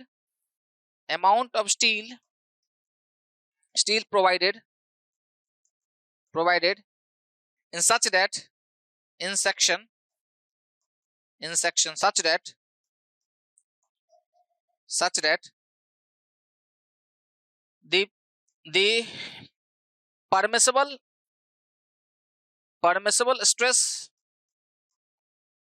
stress in concrete reaches its in which the permissible stress in concrete reaches its value first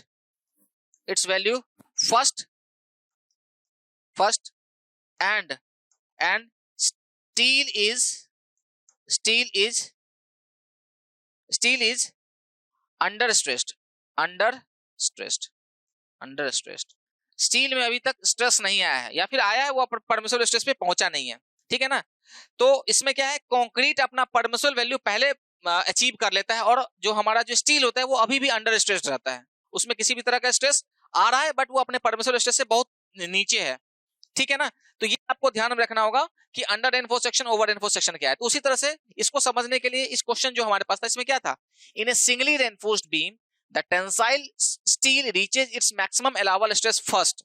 तो यहाँ पे हमने बताया कि amount of steel को हम लोग कुछ इस तरह से प्रोवाइड किया सेक्शन में कि स्टील जो है वो अपना परमिसिबल वैल्यू को पहले अचीव कर लिया और जो कंक्रीट है वो अभी भी अनस्ट्रेस्ड है या फिर अंडर स्ट्रेस्ड है ना। इसीलिए हमारा जो आंसर होगा वो हमारा आंसर क्या है, अंडर रेनफोर्स सेक्शन। क्योंकि अंडर रेनफोर्स सेक्शन में हमने बैलेंस सेक्शन के रिस्पेक्ट में एरिया ऑफ स्टील को मैंने कम प्रोवाइड किया है। जब एरिया ऑफ स्टील को आपने कम प्रोवाइड किया है तो सेम लोडिंग के कारण हमारा जो स्टील होगा वो अपने परमिसिबल वैल्यू को पहले अचीव कर लेगा और कंक्रीट अभी अंडर स्ट्रेस में ही रहेगा। ठीक है, उसी तरह से ओवर स्ट्रेस की बात हम लोग बात करेंगे, ओवर रेनफोर्स सेक्शन की बात करेंगे। उसमें हमने क्या किया है कि अमाउंट ऑफ स्टील को हमने ज्यादा प्रोवाइड कर दिया है, किसके रिस्पेक्ट में, बैलेंस सेक्शन के रिस्पेक्ट में। इसमें जब आप सेम लोडिंग अप्लाई कर रहे होते हो तो हमारा जो कंक्रीट है वो अपने परमिसिबल वैल्यू पे पहले पहुंच जाता है और स्टील जो है वो अभी भी अंडर स्ट्रेस्ड रहता है। तो ये सारी चीजें हमने यहाँ पे समझा दिया है। ठीक है, थोड़ा सा और समझ लेते हैं इसको हम। यहां तक तो हमने समझ में आ गया है। अब देखिएगा ध्यान से, जब हम अंडर रेनफोर्स सेक्शन की बात करेंगे तो अंडर रेनफोर्स सेक्शन में जो हमारा प्राइमरी रीजन ऑफ फेल्योर है, ध्यान से देखिएगा, ये सारे आप पॉइंट वाइज आप लिख सकते हैं यहाँ पे। अंडर रेनफोर्स सेक्शन में जो प्राइमरी रीजन ऑफ फेल्योर है, प्राइमरी रीजन ऑफ फेल्योर, तो क्योंकि यहाँ पे स्टील फेल हो रहा है तो प्राइमरी रीजन ऑफ फेल्योर जो है हमारे पास कौन सा है, वो हमारे पास टेंसाइल फेल्योर है, टेंसाइल फेल्योर या फिर tension failure, tension failure. Clear है। और उसी तरह से secondary reason of failure, secondary reason of failure कैसा है हमारे पास, सेकेंडरी रीजन ऑफ फेल्योर है हमारे पास compression failure, compression failure. Clear है यहां तक। तो अंडर रेनफोर्स सेक्शन में प्राइमरी रीजन ऑफ फेल्योर जो है वो टेंशन फेल्योर है, उसी तरह से सेकेंडरी रीजन ऑफ फेल्योर जो है वो हमारे पास कंप्रेशन फेल्योर है। तो इसके पॉइंट वाइज आप यहां पे लिख सकते हैं। ये जैसे हमारे पास पॉइंट हो गया अमाउंट, ध्यान से देखिएगा, ये पॉइंट पहला पॉइंट हो गया, उसी तरह से दूसरा पॉइंट ये हो गया, तीसरा पॉइंट ये हो गया, है ना। सेम आप इसको मेंशन कर सकते हैं यहाँ पे, ठीक है। ये पॉइंट वाइज आप यहाँ पे नीचे लिख सकते हैं, क्योंकि आप दूसरा पेज लाना होगा इसलिए हम यहीं पे लिख दे रहे हैं। क्लियर है। नेक्स्ट देखिएगा, यहीं पे हम इसको भी मेंशन कर दे रहे हैं। ओवर एनफोर्स सेक्शन की अगर हम लोग बात करते हैं तो यहाँ पे देखिएगा, ओवर एनफोर्स सेक्शन मतलब हमने स्टील को ज्यादा प्रोवाइड कर दिया है, किसके रिस्पेक्ट में, बैलेंस सेक्शन के रिस्पेक्ट में स्टील ज्यादा प्रोवाइड हो गया। इसका मतलब स्टील अपने मैक्सिमम परमिसिबल स्ट्रेस पे नहीं पहुंचेगा, कंक्रीट पहले फेल हो जाएगा। तो यहाँ पे लिखेंगे primary reason of failure is primary reason of failure क्या है, प्राइमरी रीजन ऑफ फेल्योर ये है हमारे पास कंप्रेशन फेल्योर, कंप्रेशन फेल्योर, ठीक है। और सेकेंडरी रीजन ऑफ फेल्योर क्या हो जाएगा, secondary reason of failure, secondary reason of failure जो है हमारे पास वो हो जाएगा टेंशन फेल्योर, ठीक है। Secondary reason of failure tension failure. अब देखिएगा कि प्राइमरी रीजन ऑफ फेल्योर हमारे पास अगर टेंशन फेल्योर है, इसका मतलब क्या है, ये जो हमारे पास जो फेल हो रहा है वो, इसको हम लोग बोलेंगे डक्टाइल फेल्योर। इसको एक पॉइंट और लिख सकते हैं, ये क्या किस तरह का फेल्योर है हमारे पास, ये डक्टाइल फेल्योर है, इसको लिखेंगे डक्टाइल फेल्योर। और ये प्रिफरेबल होता है, इसीलिए हम लोग क्या करते हैं, अंडर रेनफोर्स सेक्शन कंस्ट्रक्शन करते हैं। तो ductile failure which is preferable, लिख सकते हैं यहाँ पे प्रिफरेबल, प्रिफर्ड किया जाता है ना। और ये जो है हमारे पास वो बिटल फेल्योर है। ये कैसा फेल्योर है, over reinforce section brittle failure है, brittle, over reinforce section is brittle failure, ठीक है। Over reinforce section brittle failure, not adopted, ठीक है। इसको अडॉप्ट नहीं करते हैं, ओवर एनफोर्स सेक्शन प्रोवाइड नहीं करते हैं। जैसे ही ओवर एनफोर्स सेक्शन होता है हम लोग डबली रेनफोर्स सेक्शन बीम को डिजाइन कर देते हैं, ठीक है। तो ये सब सारे पॉइंट्स को आपको यहाँ पे लिखना है। ये क्यों हो जा रहा है खुद से, सेकेंडरी SE, ठीक है, बिटल फेल्योर, क्लियर है। तो ये डक्टाइल फेल्योर है, इसलिए प्रेफरेबल है, क्योंकि आपको ये जो फेल से पहले ये इंडिकेशन प्रोवाइड कर देता है ना। यहाँ पे लिख रखा है ये फेल्योर्स के अगेंस्ट मतलब प्रायर वार्निंग ये प्रोवाइड कर देता है। अंडर रेनफोर्स सेक्शन में आपने क्या किया है, एरिया ऑफ रेनफोर्समेंट कम कर दिया है, किसके रिस्पेक्ट में, बैलेंस सेक्शन के रिस्पेक्ट में। तो आपको प्रायर वार्निंग मिल जाएगी फेल होने से पहले। तो फेल होने से पहले अगर आपको वार्निंग मिल जाती है तो ये अच्छी बात है हमारे लिए, ठीक है। इसीलिए जो हमारा पास जो अंडर रेनफोर्स सेक्शन होता है ये हम लोग जनरली प्रोवाइड करते हैं, क्यों, यही प्रिफरेबल होता है, क्योंकि ये डक्टाइल फेल्योर देता है। उसी तरह से ओवर रेनफोर्स सेक्शन हम लोग अडॉप्ट नहीं करते हैं, क्योंकि वो बीटल फेल्योर देता है, बीटल फेल्योर अडॉप्ट नहीं करते हैं। जैसे ही ओवर रेनफोर्स सेक्शन होता है उसको हम लोग डबली में डिजाइन करते हैं, डबली रेनफोर्स सेक्शन के फॉर्म में उसको हम लोग डिजाइन करते हैं। तो ये कंप्लीट इंफॉर्मेशन हो गया आपके पास बैलेंस सेक्शन के लिए, अंडर रेनफोर्स सेक्शन के लिए, ओवर रेनफोर्स सेक्शन के लिए। थोड़ा सा अगर हम इसको और थोड़ा सा समझे, इतना हालांकि 2-3 नंबर के लिए मोर देन सफिशिएंट है। आप इतना पॉइंट अगर लिख दोगे, 1 पॉइंट, 2 पॉइंट, 3 पॉइंट, 4 पॉइंट, एक में 4-4 पॉइंट अगर लिख रहे हो तो इतना मोर देन सफिशिएंट है 3 नंबर के लिए। क्लियर है। जो थ्योरेटिकल पोर्शन है इसको आप लोग यहाँ पे देख लीजिएगा, ठीक है ना। चलिए, तो ये आपके पास हो गया कौन सा क्वेश्चन नंबर जी। क्वेश्चन नंबर क्या था, क्वेश्चन नंबर 1 का पार्ट जी हमने यहाँ पे डिटेल में इसको डिस्कस कर लिया है। तो ये आंसर हो जाएगा अंडर रेनफोर्स सेक्शन। और एक्स्ट्रा भी इंफॉर्मेशन मैंने यहाँ आपको ये बता दिया है।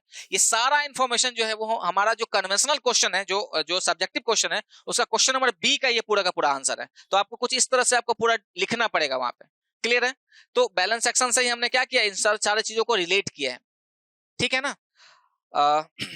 चलिए, आप यहाँ पे पढ़ चुके होंगे, तो थोड़ा सा अगर हम इसको थोड़ा सा और समझें थोड़ा सा अगर हम इसको और समझे तो कैसे समझ सकते हैं, अगर हम इसको इसी क्वेश्चन को अगर आपको थोड़ा सा और लिखना हो तो क्या लिख सकते हैं, इसको आप डायग्राम के फॉर्म में भी शो कर सकते हैं कि under reinforce section balance section क्या है। ठीक है, आप इसको डायग्राम के फॉर्म में भी यहाँ पे मेंशन कर सकते हैं। चलिए देखिएगा ध्यान से,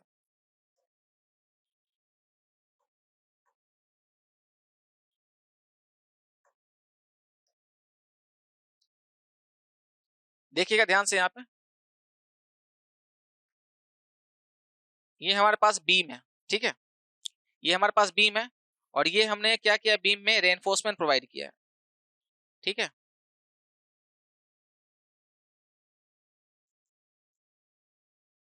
ध्यान से देखिएगा क्योंकि ये इसको समझ लीजिएगा तो और ज्यादा क्लियर हो जाएगा चीजें। ठीक है, ये हमारे पास बीम का क्रॉस सेक्शन है, मतलब ये आपको ये विड्थ दिखेगा, ये आपको यहां से स्मॉल डी मतलब इफेक्टिव डेप्थ दिखेगा और ये टोटल ओवरऑल डेप्थ दिखेगा यहां से। ठीक है, ओवरऑल डेप्थ क्लियर है।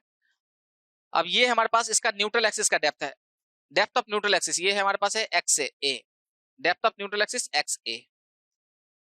ठीक है, चलिए अब देखिएगा, अगर हम लोग बनाते हैं, अब बैलेंस सेक्शन की बात हम लोग करते हैं, तो बैलेंस सेक्शन में जब हम लोग स्ट्रेस स्ट्रेन कर्व बनाते हैं, स्ट्रेस कर्व बनाते हैं, स्ट्रेस डायग्राम जिसको हम लोग बोलते हैं, कुछ इस तरह से बनेगा बैलेंस सेक्शन में।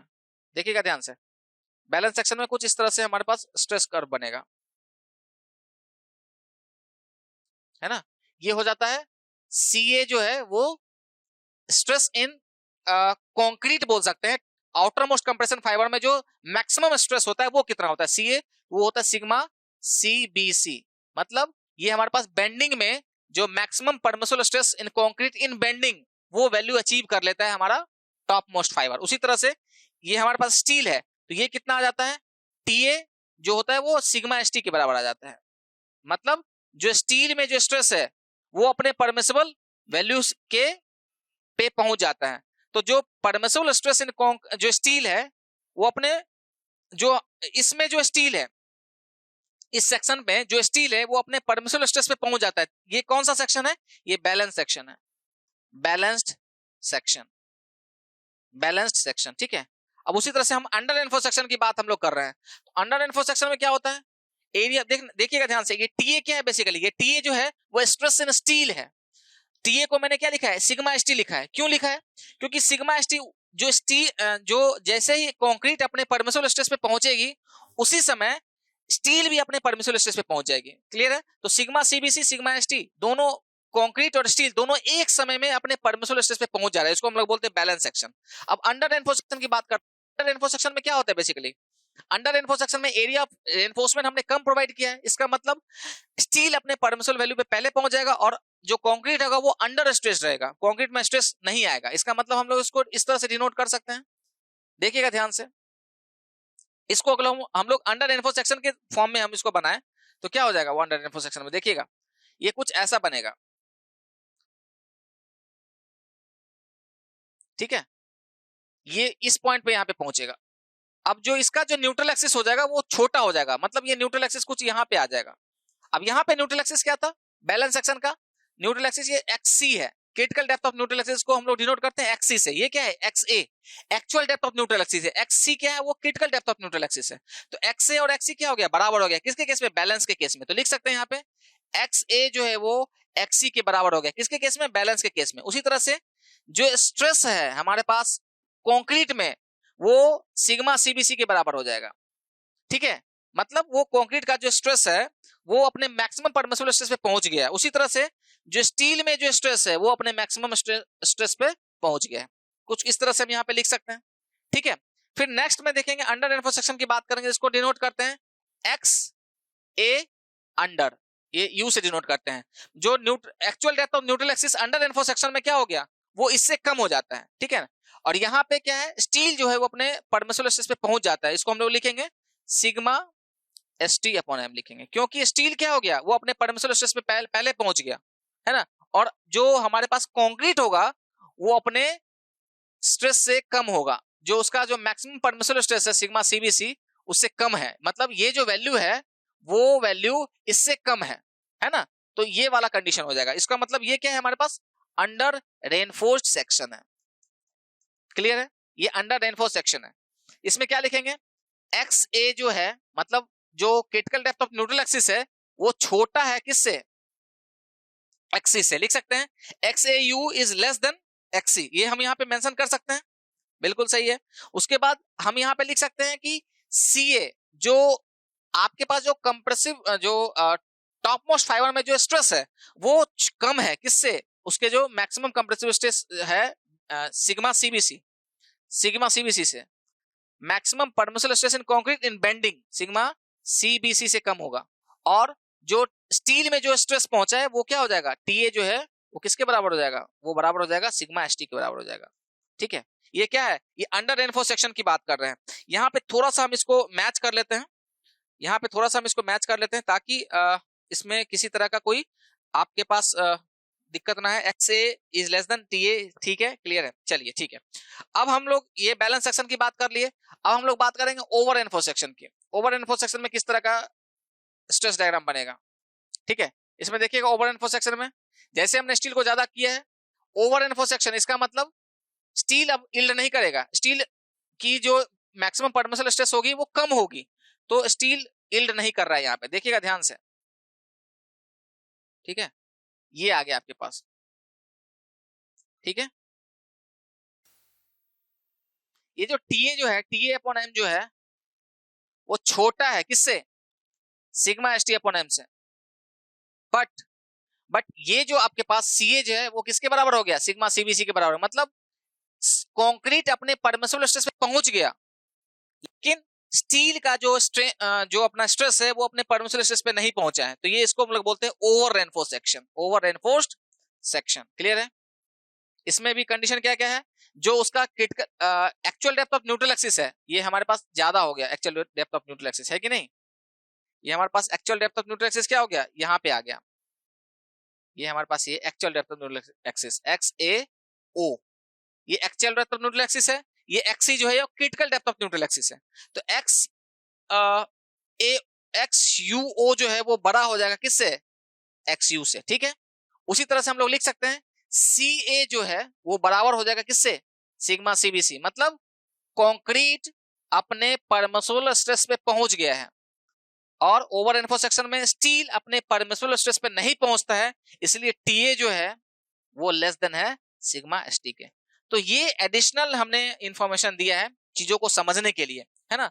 आप कुछ इस तरह से आप यहाँ पे इस चीजों को समझ सकते हैं यहाँ पे, ठीक है ना।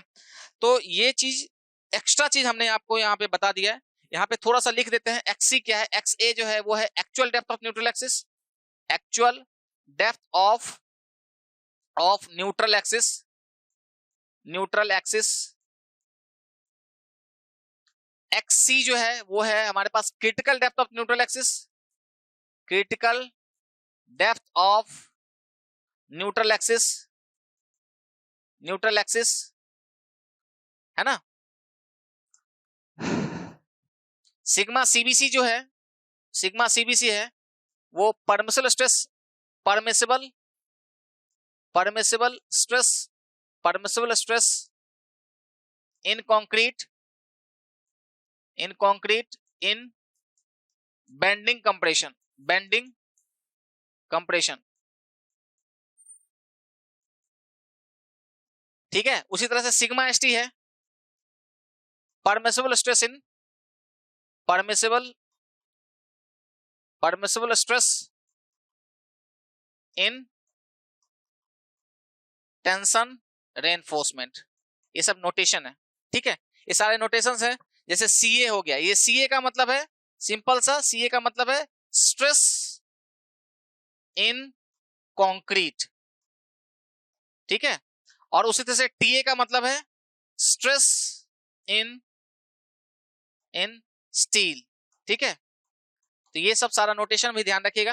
तो ये पूरा डिटेल्ड हमने यहाँ पे बता दिया इस चीज को। और ये सारा ये जो क्वेश्चन है, ये जो हमने बताया है अभी जी का जो सॉल्यूशन बताया मैंने डिटेल में, ये सॉल्यूशन अभी क्वेश्चन नंबर 2 का बी का भी सॉल्यूशन है। तो अगर क्वेश्चन नंबर 2 के बी का जो सॉल्यूशन आएगा उसमें अगर आप इतना लिख दीजिएगा तो ये मोर देन सफिशिएंट है आपको 3 नंबर या 5 नंबर के क्वेश्चन के लिए। क्लियर है यहाँ तक, 3 नंबर या 5 नंबर के लिए क्वेश्चन के लिए ये मोर देन सफिशिएंट है, ठीक है।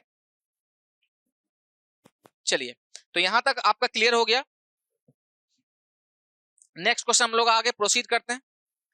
जी एच, जी के बाद हमारे पास कौन सा क्वेश्चन है? एच, एच है हमारे पास क्वेश्चन, ठीक है। तो यहाँ पे लिख रखा है लेटरल टाइज इन अ रेनफोर्स्ड कंक्रीट रेक्टेंगुलर कॉलम। अब आपके पास कॉलम का यहाँ पे क्वेश्चन आ गया है, ठीक है। तो यहाँ पे लिख रखा है lateral ties in a reinforced concrete rectangular column under axial compression are used to.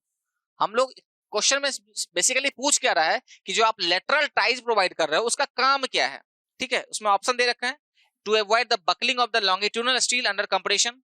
दूसरा ऑप्शन है provide adequate shear capacity, provide adequate confinement of the concrete, reduce the axial deformation of the column, ठीक है। तो यहाँ पे lateral ties का क्या काम है वो चीज हम आपको पूछ रहा है कि अंडर एक्सियल कंप्रेशन क्यों यूज करते हैं, ठीक है। तो देखिएगा ध्यान से, अगर हम यहाँ पे ये हमारे पास कॉलम है, ठीक है, ये हमारे पास ये कॉलम है। तो कॉलम में हम लोग यहाँ पे इस तरह से रेनफोर्समेंट प्रोवाइड कर देते हैं, ये कुछ इस तरह से। तो ये आपको दो ही रेनफोर्समेंट देखने को मिलेंगे। ये इसको हम लोग बोलते हैं लॉन्गिट्यूडनल रेनफोर्समेंट। जो लंबा जो कॉलम में जो आपको लेंथ के अलोंग जो आपको रेनफोर्समेंट देखने को मिलता है उसको हम लोग बोलते हैं लॉन्गिट्यूडनल रेनफोर्समेंट। और उसके बाद आपने स्टीरअप्स देख रखा होगा कुछ इस तरह से, ये इसको बांध के रखा जाता है कुछ ऐसा, ये ऐसा। इसको हम लोग क्या बोलते हैं? इसी को हम लोग बोलते हैं लेटरल टाइज। तो ये जो लेंथ के अलोंग है इसको हम लोग बोलते हैं लॉन्गिट्यूडनल रेनफोर्समेंट, लॉन्गिट्यूडनल रेनफोर्समेंट, है ना। ये कॉलम को हम लोग दिखा रहे हैं, कॉलम को हम लोग इस तरह से शो कर रहे हैं, ठीक है। और ये जो लेंथ के अलोंग जो रेनफोर्समेंट प्रोवाइड कर रहे हैं उसको हम लोग बोलते हैं लॉन्गिट्यूडनल रेनफोर्समेंट। उसी तरीके से अगर हम बात करें ये जो ये स्टीरअप्स है, ये जो दिखा रहा है इसको हम लोग बोलते हैं लेटरल टाइज। इसको क्या बोलते हैं हम लोग? लेटरल टाइज, है ना, इसको बोलते हैं लेटरल टाइज। तो ये लॉन्गिट्यूडनल रेनफोर्समेंट है और ये जो आपको दिख रहा है उसको हम लोग क्या बोलते हैं? लेटरल टाइज बोलते हैं। ये आपको दिख रहा है लेटरल टाइज कुछ इस तरह से, ठीक है। चलिए, अब ये पूछ रहा है कि बताइए लेटरल टाइज का क्या काम है।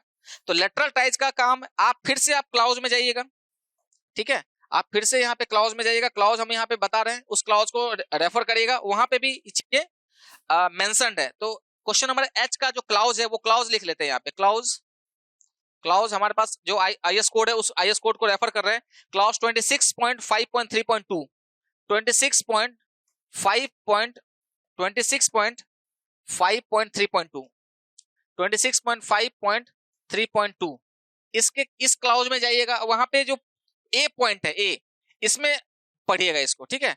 इस क्लाउज में जाइएगा IS 456-2000। अब देखिएगा जो भी हम क्लाउज की बात कर रहे हैं वो क्लाउज सिर्फ और सिर्फ IS 456-2000 की बात कर रहे हैं, ठीक है।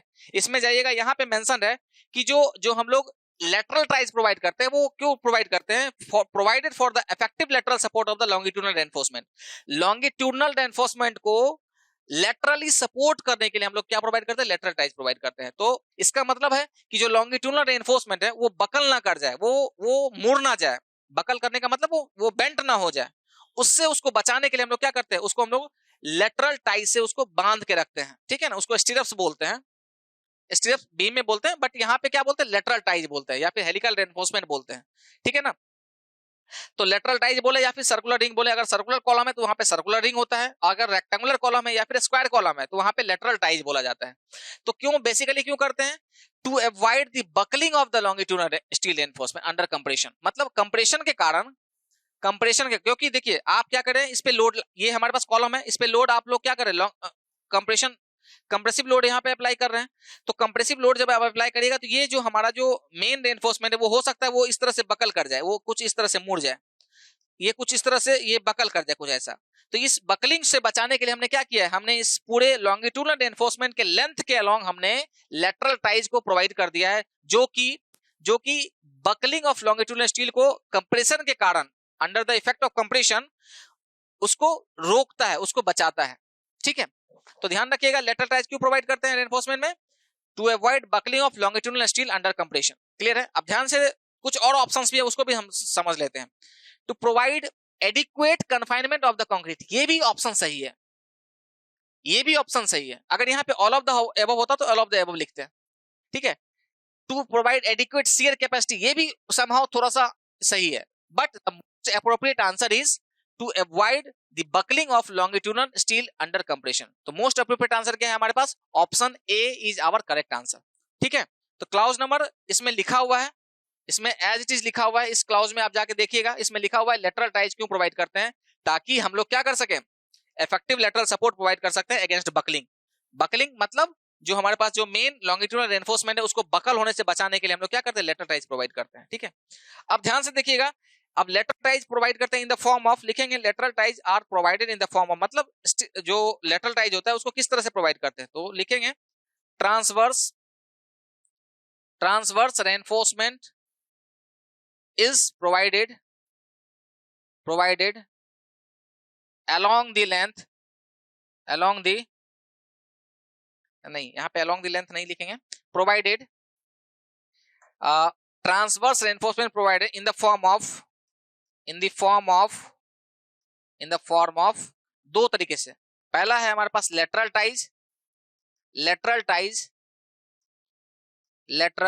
टाइज, इसका क्रॉस सेक्शन बना के दिखा देते हैं, और एक होता है सर्कुलर टाइज या फिर हेलिकल टाइज। ठीक है, इस फॉर्म में हम लोग यहाँ पे प्रोवाइड करते हैं। ठीक है, लेटरल टाइज बोलो या फिर सर्कुलर टाइज या हेलिकल टाइज। अगर हम लोग क्रॉस सेक्शन बनाए, कॉलम का क्रॉस सेक्शन अगर हम लोग बना रहे हैं तो कुछ इस तरह से आपको देखने को मिलेगा। ये हमारे पास ये मेन रेनफोर्समेंट है, ये भी मेन रेनफोर्समेंट है, ये मेन रेनफोर्समेंट है, ये आपको मेन रेनफोर्समेंट देखने को मिल रहा है। ठीक है, अब इस मेन रेनफोर्समेंट को हम लोग यहाँ से कलर चेंज कर रहे हैं और यहाँ पे बता रहे हैं। तो ये जो आपके पास दिख रहा है, ये आपके पास दिख रहा है, ये हमारे पास है लेटरल टाइज, है ना, इसी को हम लोग बोलते हैं लेटरल टाइज। चाहे वो स्क्वायर कॉलम हो चाहे वो रेक्टेंगुलर कॉलम हो, लेटरल टाइज कुछ इस तरह से प्रोवाइड करते हैं। क्लियर है? अब सर्कुलर टाइज की बात करेंगे तो सर्कुलर टाइज कुछ इस तरह से प्रोवाइड करते हैं। अगर हमारे पास सर्कुलर कॉलम है, कुछ सर्कुलर कॉलम कुछ इस तरह से है। ठीक है, तो यहाँ पे सर्कुलर कॉलम में हमारे पास रेनफोर्समेंट है कुछ इस तरह से अलोंग द पेरिफेरी। हम लोग क्या करते हैं, रेनफोर्समेंट प्रोवाइड करते हैं, और इस रेनफोर्समेंट को कितने होंगे, 2 2 4 2 6, हाँ मिनिमम 6 रेनफोर्समेंट होनी ही होनी चाहिए जब हम सर्कुलर कॉलम की बात करते हैं। और जब हम रेक्टेंगुलर कॉलम की बात करते हैं या फिर स्क्वायर कॉलम की बात करते हैं, उसमें मिनिमम 4 रेनफोर्समेंट, मेन रेनफोर्समेंट होना चाहिए मिनिमम। तो ये भी कोडल प्रोविजंस है। जब आप कॉलम में कोडल प्रोविजंस देखिएगा तो उस कोडल प्रोविजंस में ये मेंशन्ड है कि जब आप रेक्टेंगुलर या फिर आप स्क्वायर कॉलम बना रहे हो तो उसका मिनिमम रेनफोर्समेंट, जो नंबर ऑफ रेनफोर्समेंट, वो 4 होना चाहिए, और इसमें सर्कुलर में 6 होना चाहिए। ठीक है, ये सब सारे कोडल प्रोविजंस आपको याद रहने चाहिए। अब इसको क्या करते हैं हम लोग, कुछ इस तरह से इसको बांध देते हैं। ये जो आपको सर्कुलर दिख रहा है चारों तरफ से, इसी को हम लोग बोलते हैं क्या, इसी को हम लोग क्या बोलते हैं, इसी को हम लोग बोलते हैं सर्कुलर टाइज। ठीक है, ये सर्कुलर टाइज हो गया हमारे पास। तो ये हमारे पास लेटरल टाइज हो गया, ये सर्कुलर टाइज हो गया।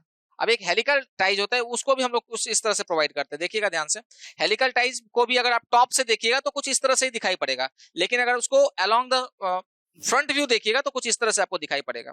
देख लेते हैं यहीं पे बना के, देखिएगा ध्यान से। ये हमारे पास कॉलम है, ठीक है, और ये हमारे पास मेन रेनफोर्समेंट है कुछ इस तरह से।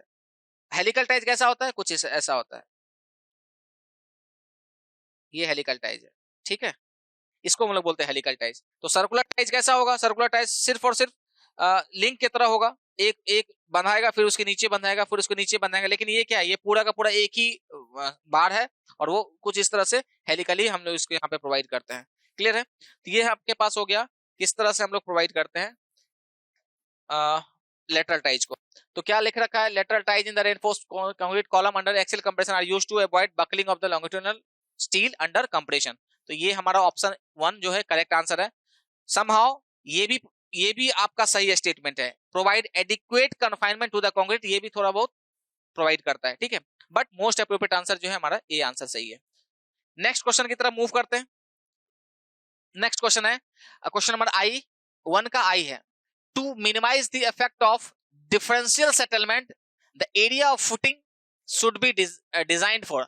अब सबसे पहले टर्म आया यहाँ पे डिफरेंशियल सेटलमेंट। डिफरेंशियल सेटलमेंट का मतलब होता है, जैसे मान लेते हैं ये हमारे पास फुटिंग है ना, ये फुटिंग है, और अगर ये कुछ इस तरह से सेटल कर रहा है, जैसे मान लेते हैं कुछ ऐसे हम लोग समझते हैं, इसको आप ऐसे समझिए, ये हमारे पास फुटिंग है,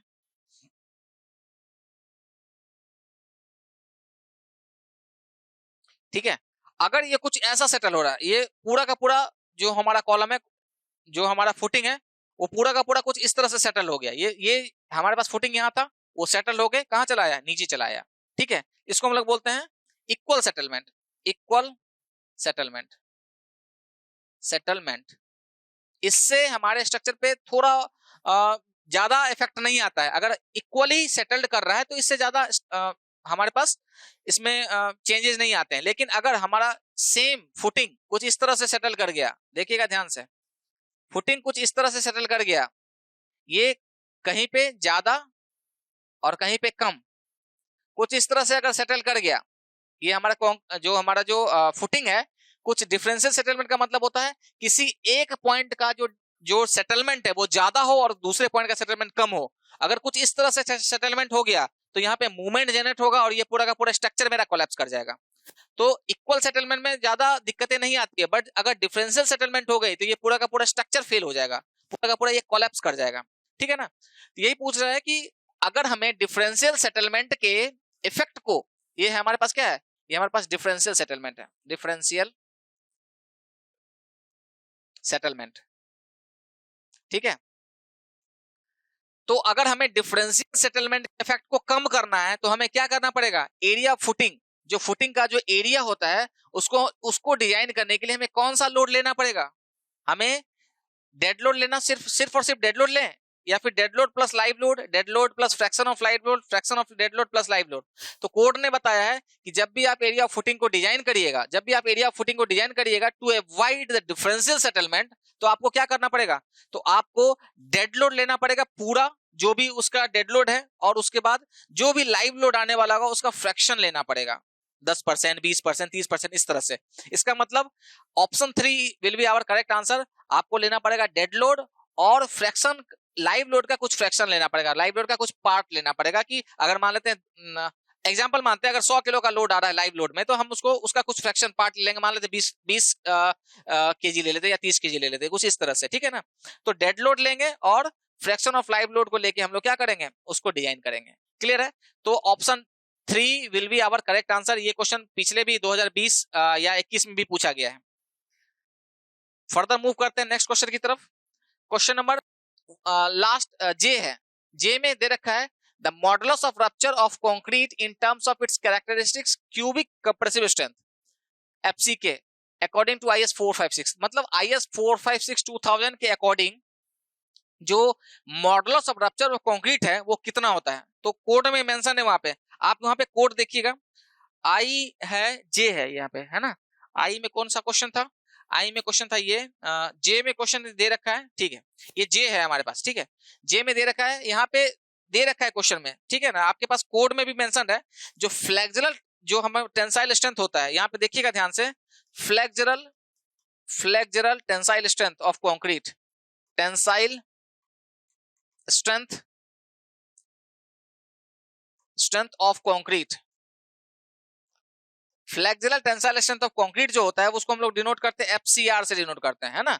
वो कोड ने दे रखा है, वो होता है 0.7 times of under root FCK। कितना होता है, 0.7 times of under root FCK।